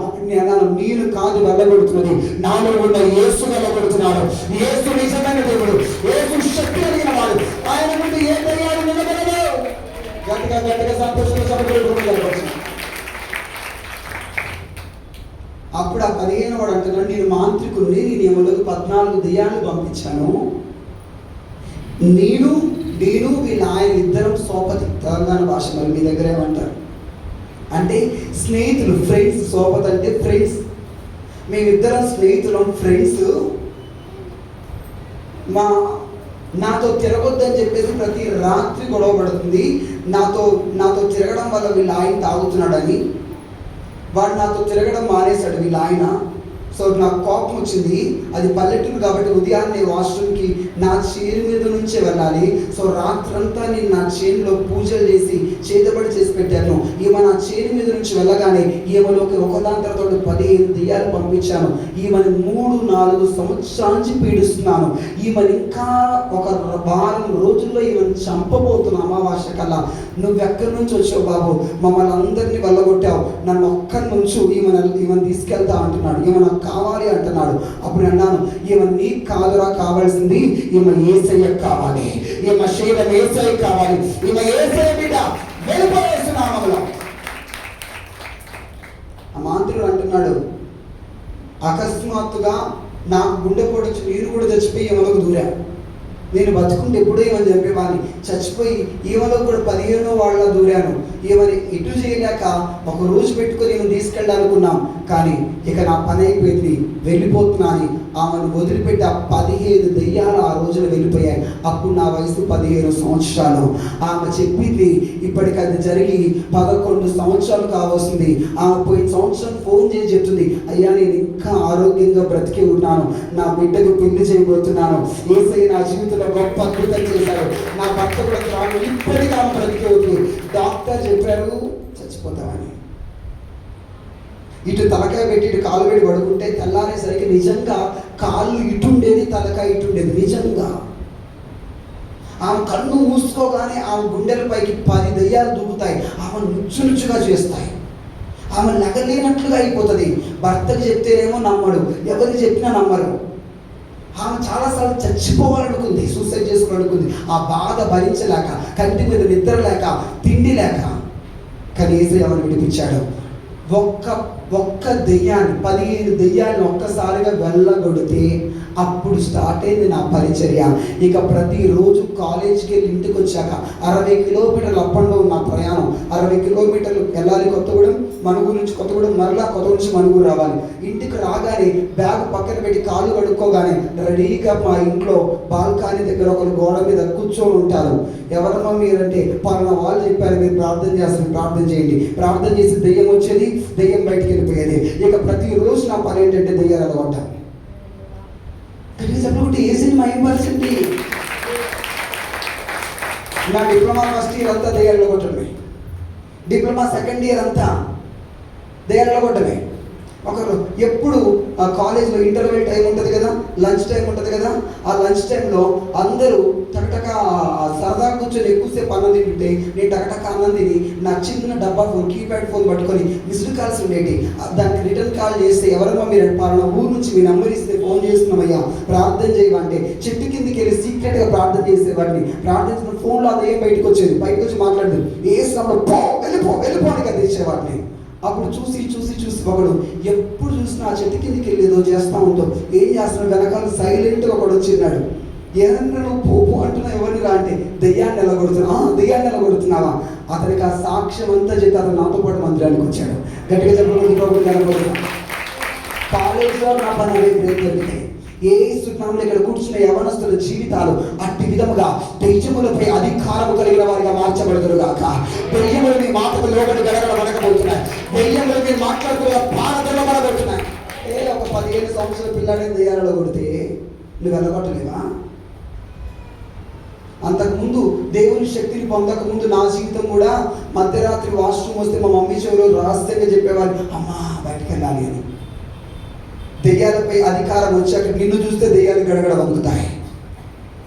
అలాగే నా జీవితంలో నా 16వ సంవత్సరంలో ఏకాంతంగా దేవునితో గడపాలని ఆశతో మా ఇంటి దగ్గర నుంచి 3 కిలోమీటర్లు నడుచుకుంటూ అడవిలోకి వెళ్ళి ప్రార్థన చేసేవాడిని.